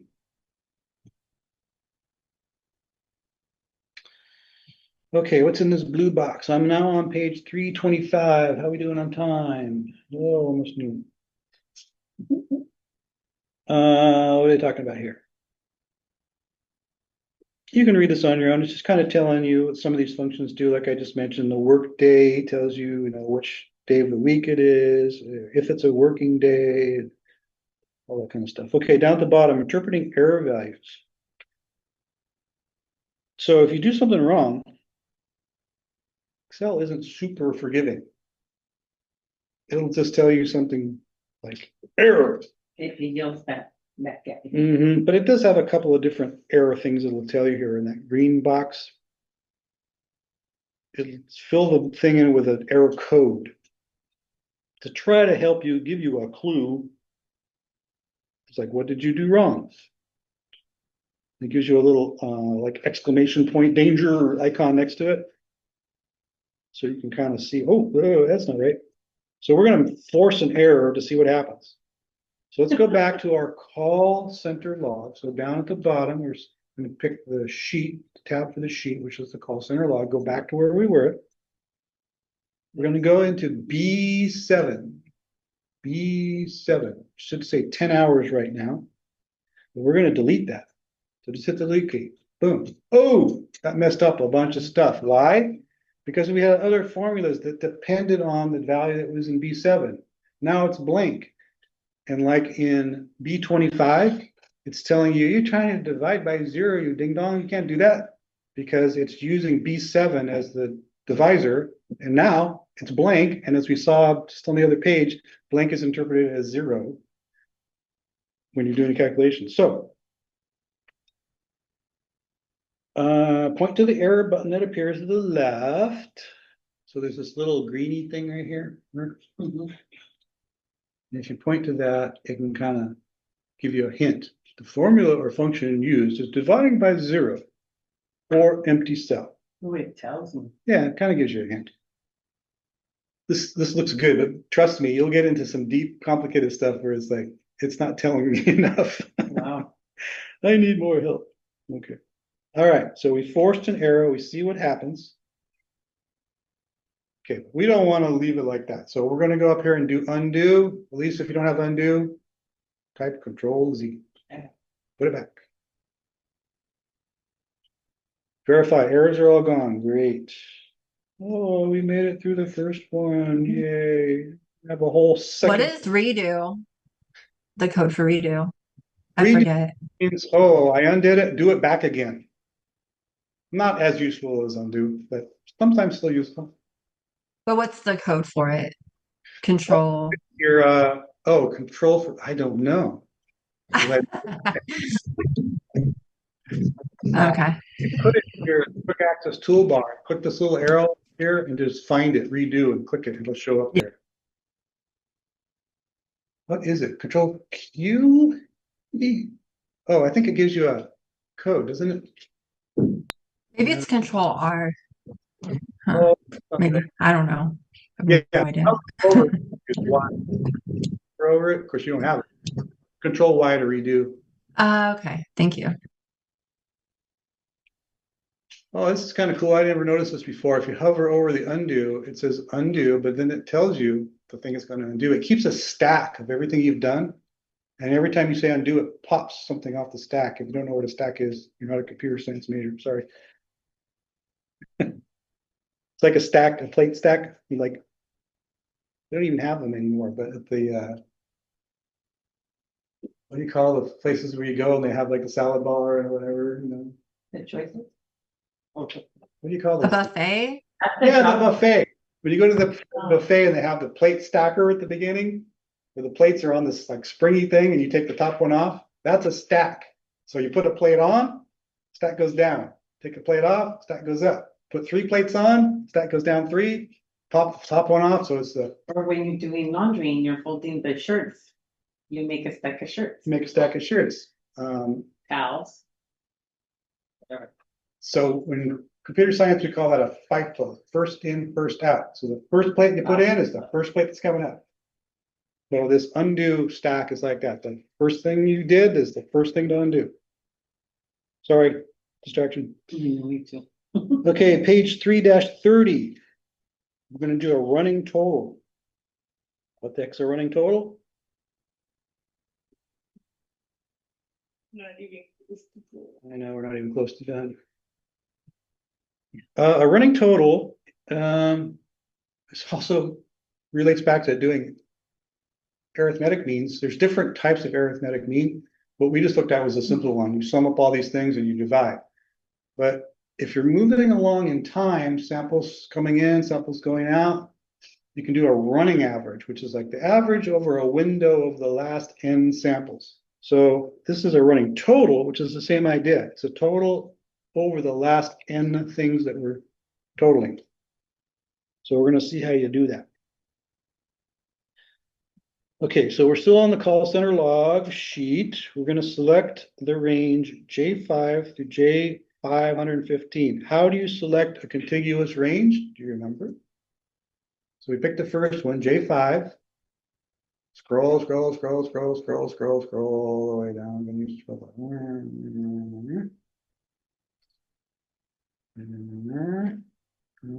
till we get to the 515. You're not gonna start from the top. Oh, shoot. Yeah, you select that one. Go back. I selected the top one, J5. It's selected, right? Good. Now I'm going to leave that selected. I'm going to scroll my thing all the way down to, it says on the thumb, it calls the thumb. I don't know if you knew that. This thing on the scroll bar, it's called the thumb. Oh, There's a little pop-up that tells you what row you're on. So right now I'm on row 328. I can just kind of learn till I get to around 5 something or other. she took me off. Okay. So to select a contiguous range, we use that shift key, remember? So hold down the shift key, column J, click the last one. Oh, it selected them all. Okay, don't click the mouse. Similar to the autofill thing, this pops up this little helper thing, this quick analysis thing. It didn't do it. Did you click your mouse? Oh, no, yes, it did. And there's no undo. Why is that? You don't, it didn't do anything, you're just selecting, right? Oh, is that what that is? You're just selecting, so you gotta go all the way back to the top. Yeah. All the way back up to the top. J5, select up, that's J5. No. Well, you can do it that way, but oh, that's gonna take a long time. We're not doing autofill, we're not doing autofill, we're just Oh. selecting, right? Okay, so. So go just back- select it, just click it one time, boom, okay, leave it selected, go all the way to the bottom. 39. Almost there. Almost there.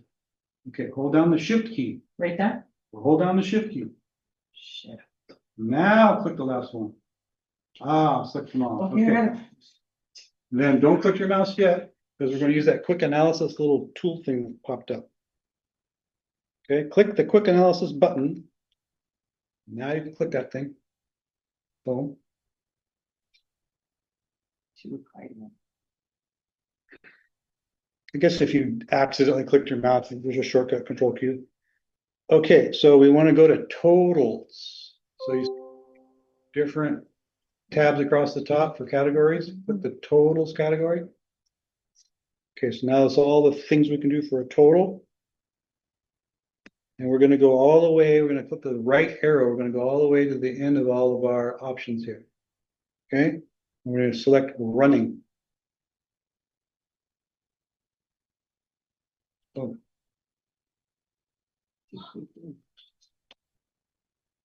Everybody do that? So we just created a running total of all the things in J. Let's take a look. This is telling you to click in K5, that's just to get away. Don't mess it I up. have two different running totals. Is it the left or the very last one? Very last one, Okay. very last one. It says running total. It's got the little loopy thing. So go all the way back to the Click beginning. the button. And the lower right range, press Control Q, Select the totals. right there. There, yeah, select that, and then run the right thing until you get all the way to the very, very last one. It says running, click that, you got it.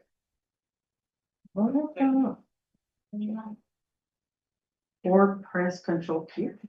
To pop up that little quick analysis box, if you accidentally clicked your mouse, We're past that, sorry. if you accidentally clicked your mouse, you can get it back. Control Q. Okay, so now we have a running total, so now we can kind of see what that means. If you go all the way back to the beginning and look at K5 is 21, so we're summing up J, right? That's what we told it to do. So obviously the first one is 21, but the next one is 49. That's 21 plus 28, it's 49, right? 21 plus 20, 28 plus 8, 57. That's how a running total works. We're just total upping everything up to that point. That's a running total. So you should see what you see in your book in figure 322. 21, 49, 57, 68, and so on. Right? Okay, it's all bold though. We don't like that. So we're gonna select the range K5, again, we're gonna go this, or select that. Just click it, select it, all the way to the bottom, 515. Hold down the shift key, click the last one, selected the whole range, right? Now, go up back here, go to the home ribbon, unselect bold, where it says in the font box.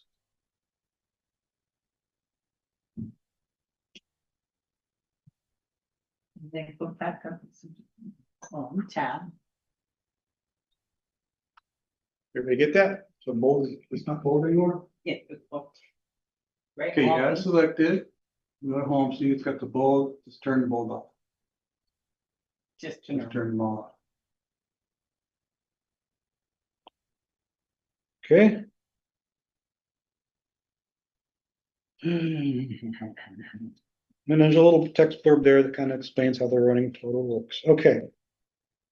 What time is it? It's 12:05 and we're just getting to absolute versus relative. Okay. So I kind of gave you a heads up on this while we were doing it about relative versus absolute. So like I said, when we did the autofills, it took advantage of the fact that we were using relative cell addressing.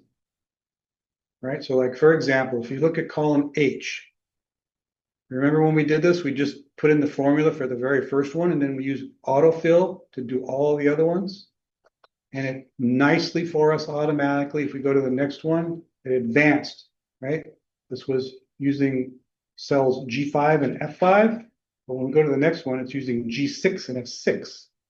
So it detected the pattern, the autofill detected the pattern and said, oh, I see what you're trying to do here. You want the same formula, but you want it for each row. So I'm going to automatically change all the row numbers in your relative column and row references to advance, right? Because, as I mentioned before, even though you typed it in as a absolute, you said G5. If you don't say something special, which we'll get to in a second, what it really means is like that cell relative to me, I'm H5, relative to H5, G5. So it really just means 1 over. It's relative to me, 1 over, right? Just so like this one, relative to me, 1 over. Whatever you said, if you said G 10,040, you just maintain that relative relationship as it works down the page. There's another thing. If for some reason I had all this data in here and then I came here and, oh, I want another heading up here and I decided to insert a new row. Oh no, that just messed up all my formulas. I got to go through 515 things and fix them. No, since you used relative addressing, it's like, oh, you inserted a row. I see what you're doing. I'm just going to add 1 to all the rows and all these things below you. So it keeps the relationship between the relative things consistent. And that is what you want to do 90% of the time. That's a relative. The relative addresses, nothing special. You didn't even know you were doing it, but that's what you were doing. You were entering relative cell addressing. Okay, but sometimes Absolutely. we want to use absolute cell addresses. Why? Because we talked about constants at the very beginning. Maybe I have a number that I've stashed over in a cell someplace. It's some constant value, right? Let's say I put it in O2, just as an example. And I used O2 in my formulas. If I don't do something special, it's still relative. And if I did say an autofill, it's going to go O2, O3, O4. It's going to miss my constant on all the other ones. It's going to use blanks. Because it's going to try and maintain that relationship as I do the autofill. It's not what I want in that case. I just want to say, look, use O2 and just use O2 everywhere. Don't automatically fix anything. I just want you to stay with O2. So the way you do that is with a $sign operator. So if you look at page 3-33, it kind of gives you some examples, right? Some $J, $5. So what that's saying is no matter what you do with this formula in this cell, if you copy it somewhere else, if you do an autofill on somewhere else, if you insert more rows at the top and it changes everything, I'm not going to update that. I'm going to leave it J5 because you're using an absolute reference. And you can see that you have to put the $sign on both the column letter and the row number to get a totally absolute cell reference. You can also mix them. This is weird and hardly ever used, but you can say, I just want to lock the column, but go ahead and advance the rows as you're autofilling or whatever. So there you would only put the dollar on the column letter and not put the dollar on the row letter. hardly used, that would be a thing where you have like some table and as you're autofilling whatever you wanted it to use that column, not some other column, but I want you to track all the rows in the column. Kind of weird. And the next up, no, That's the mixed reference. Okay.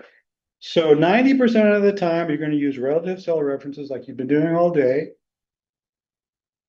4.99% of the time, you're going to use absolute cell references with a dollar. And then crazy weird 1% of the time you may never use in your life the mixed either dollar column or just dollar row. that's the one that looks familiar to me. Which one?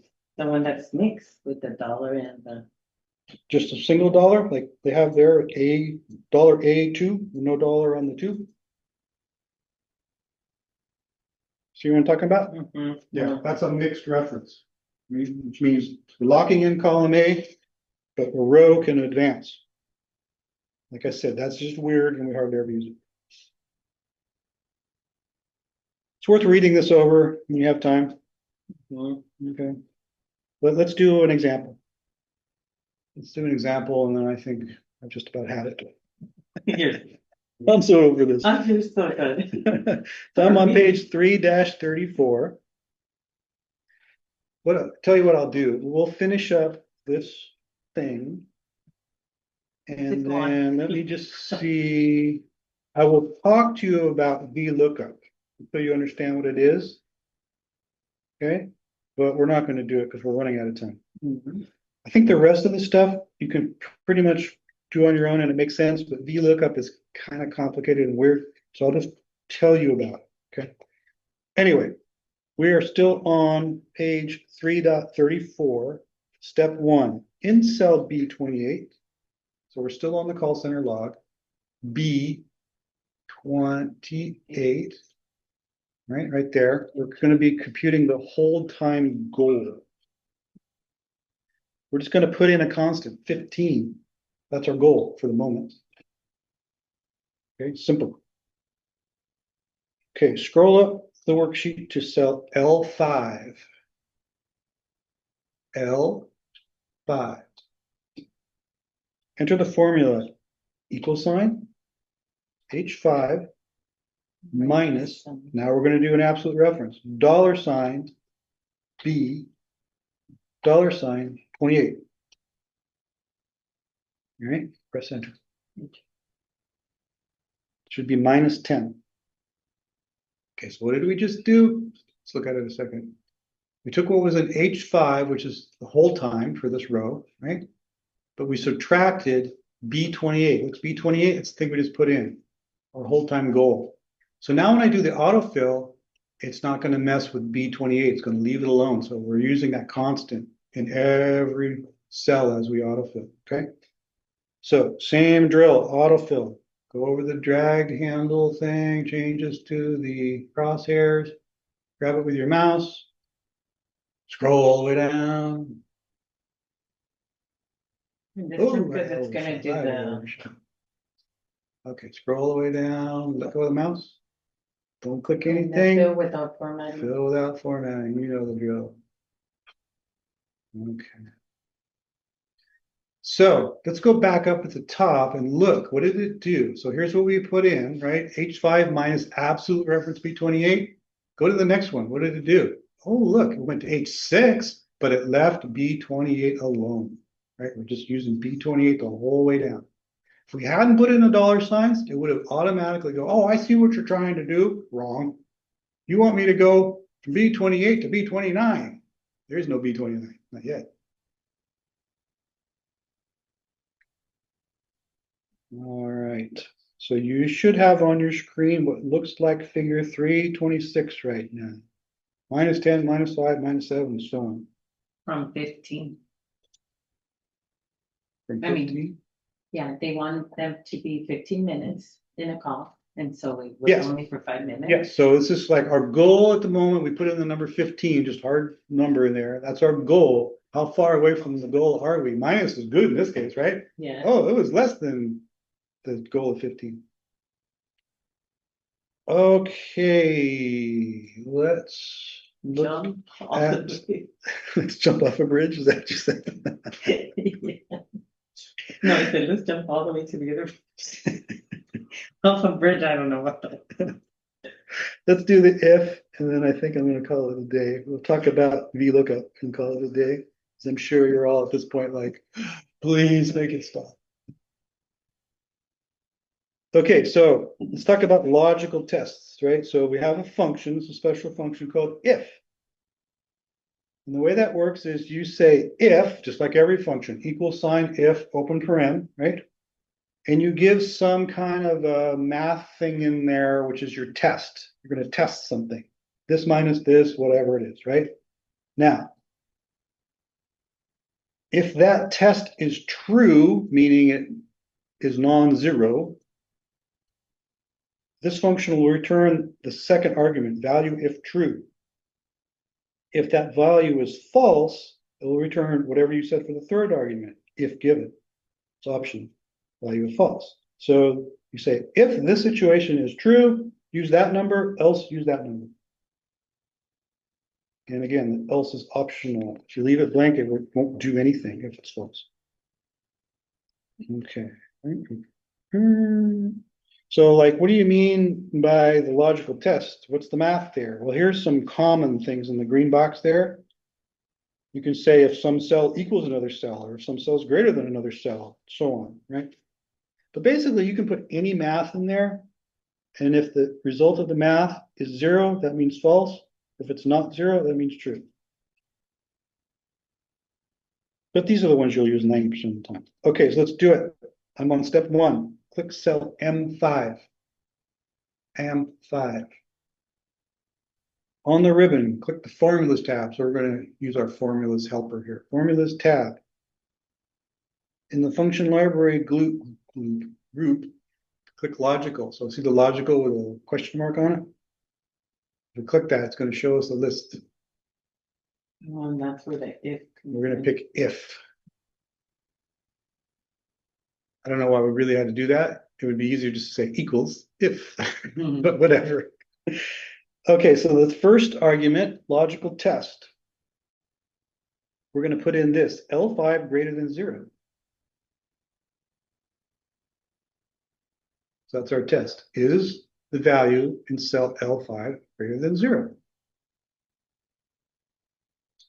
Okay, value if true box, we're going to put in 1. So if that's true, contents of this cell will be 1. Okay, and then put 0 in the value of false. 0. Click OK. Let's take a look at it. What does it say? Equal sign. If L5 is greater than 0, this will be 1. If it's less than 0 or equal to 0, it'll be 0. Right now it says 0. Is that right? According to the book, yeah. Is L5, which is minus 10, greater than 0? No. So it's not going to be 1. It's going to be 0. So yeah, that's right. Makes sense? Mhm. Now we're going to do our same drill. We're going to do the fill handle, autofill, all the way to the end. So hover over the green box. Got the crosshairs, grab it. Scroll, scroll, scroll. Seems like they could have easily made this whole exercise with just like 200 data points instead of 550. Lego. Do I have to change anything? Yes, same drill. Fill without formatting. Okay, so now we can see, right? Put something else so you don't screw something up. As long as they're minus or 0, it's going to be 0. As soon as it's plus more than 0, it's going to be 1. So we're calling this the KPI. Stands for key performance indicator. In other words, your manager is going to say, you got 0s, you're good, you get a promotion. Or, you got a bunch of 1s, you're fired.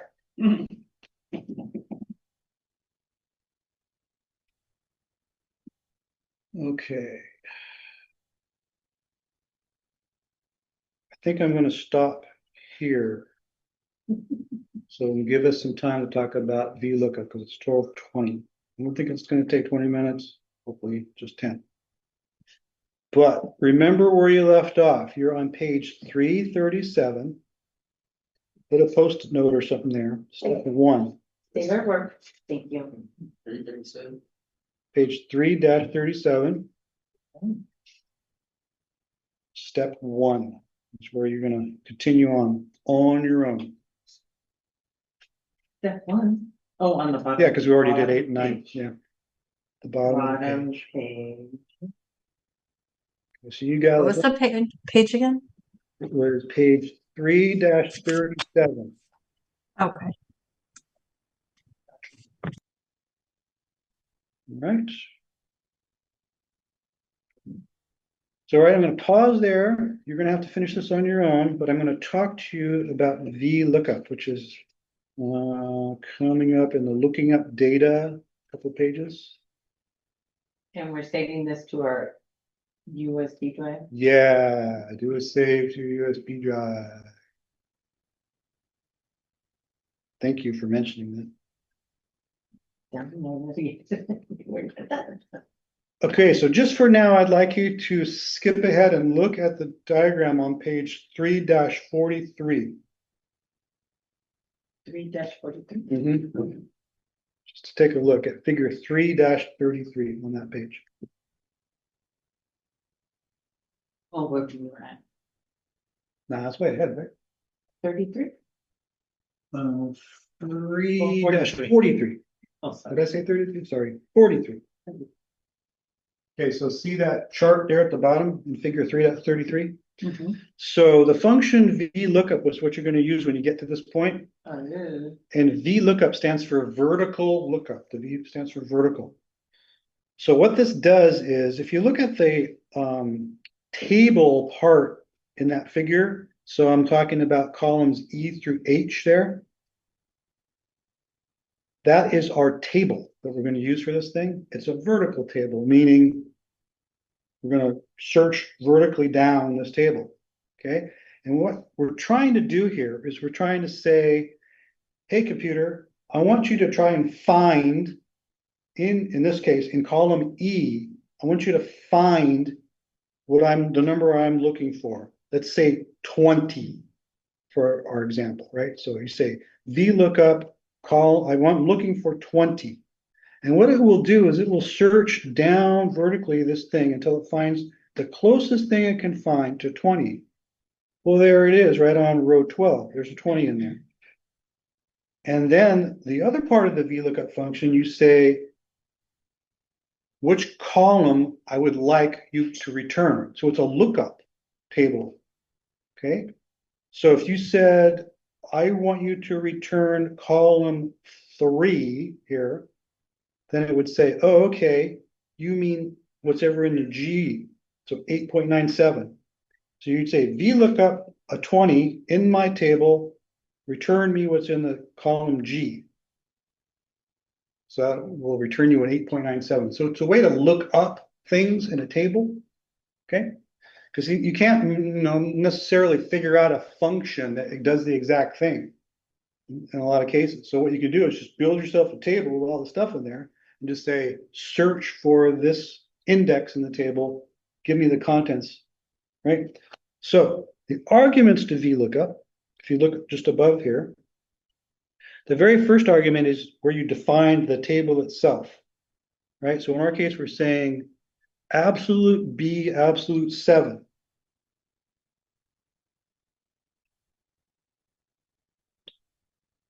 Okay. So the example I gave you is different than the one they're going to do here. Sorry about that. Is there a different one this is? No.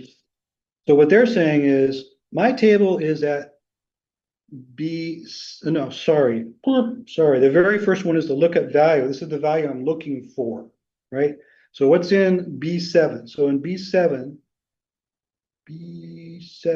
is the number of available operators in our case, which is 14. Right? So we're saying look for the number 14 in this case, which is whatever value is sitting in B7, right? Second one is my table. Sorry about that. So where's my table? So this is saying your table starts at absolute reference E5 to H32. So you can see E5 is where it begins, and H32 kind of falls off the page is where it ends. You're defining that square rectangular spot in your spreadsheet, which this is my table. Okay. The third argument is which column of that table, and this is confusing because usually we're like, oh, column E, F, and G, and H, right? No. In this case, it's like you've defined a table for me.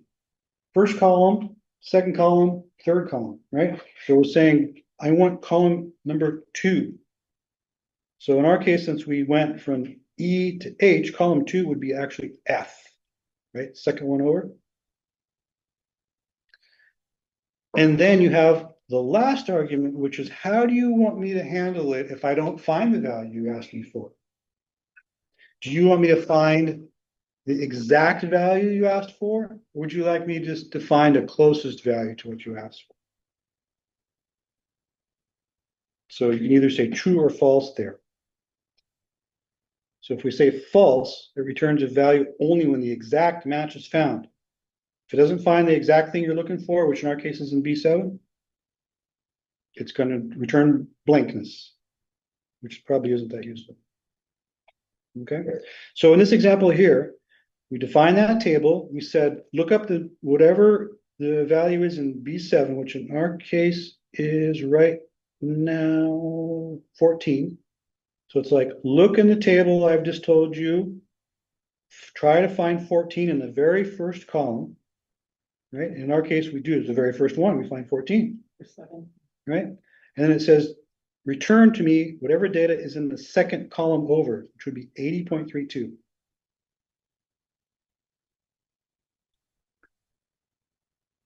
And then in our case, we're saying use the false option, which means only if you found a 14 in the index. If you didn't see a 14, don't give me the closest thing, give me nothing. Sometimes you want one, sometimes you want the other. There's no right answer. So that's a vertical lookup table and the VLOOKUP function. Last thing I'll say about it, it's very, very particular about how you have the data in there. The data has to be ordered, sorted from smallest to largest. Right? And like in our column E, has to be that way. If it's not that way, it will not work right. There's another function, a newer function called XLOOKUP, which gives you more options. I'm not talking about that. Just VLOOKUP. Just be aware. Things have to be sorted in sorted order. I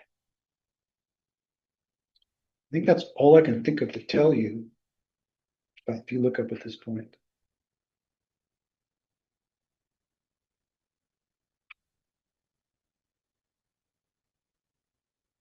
Okay, it's almost 12:30. I've had it, I'm done. I hope you're still awake. Any questions on anything we've done so far? Either No. questions or you all fell asleep. No, it was really, you made it easy. Wow.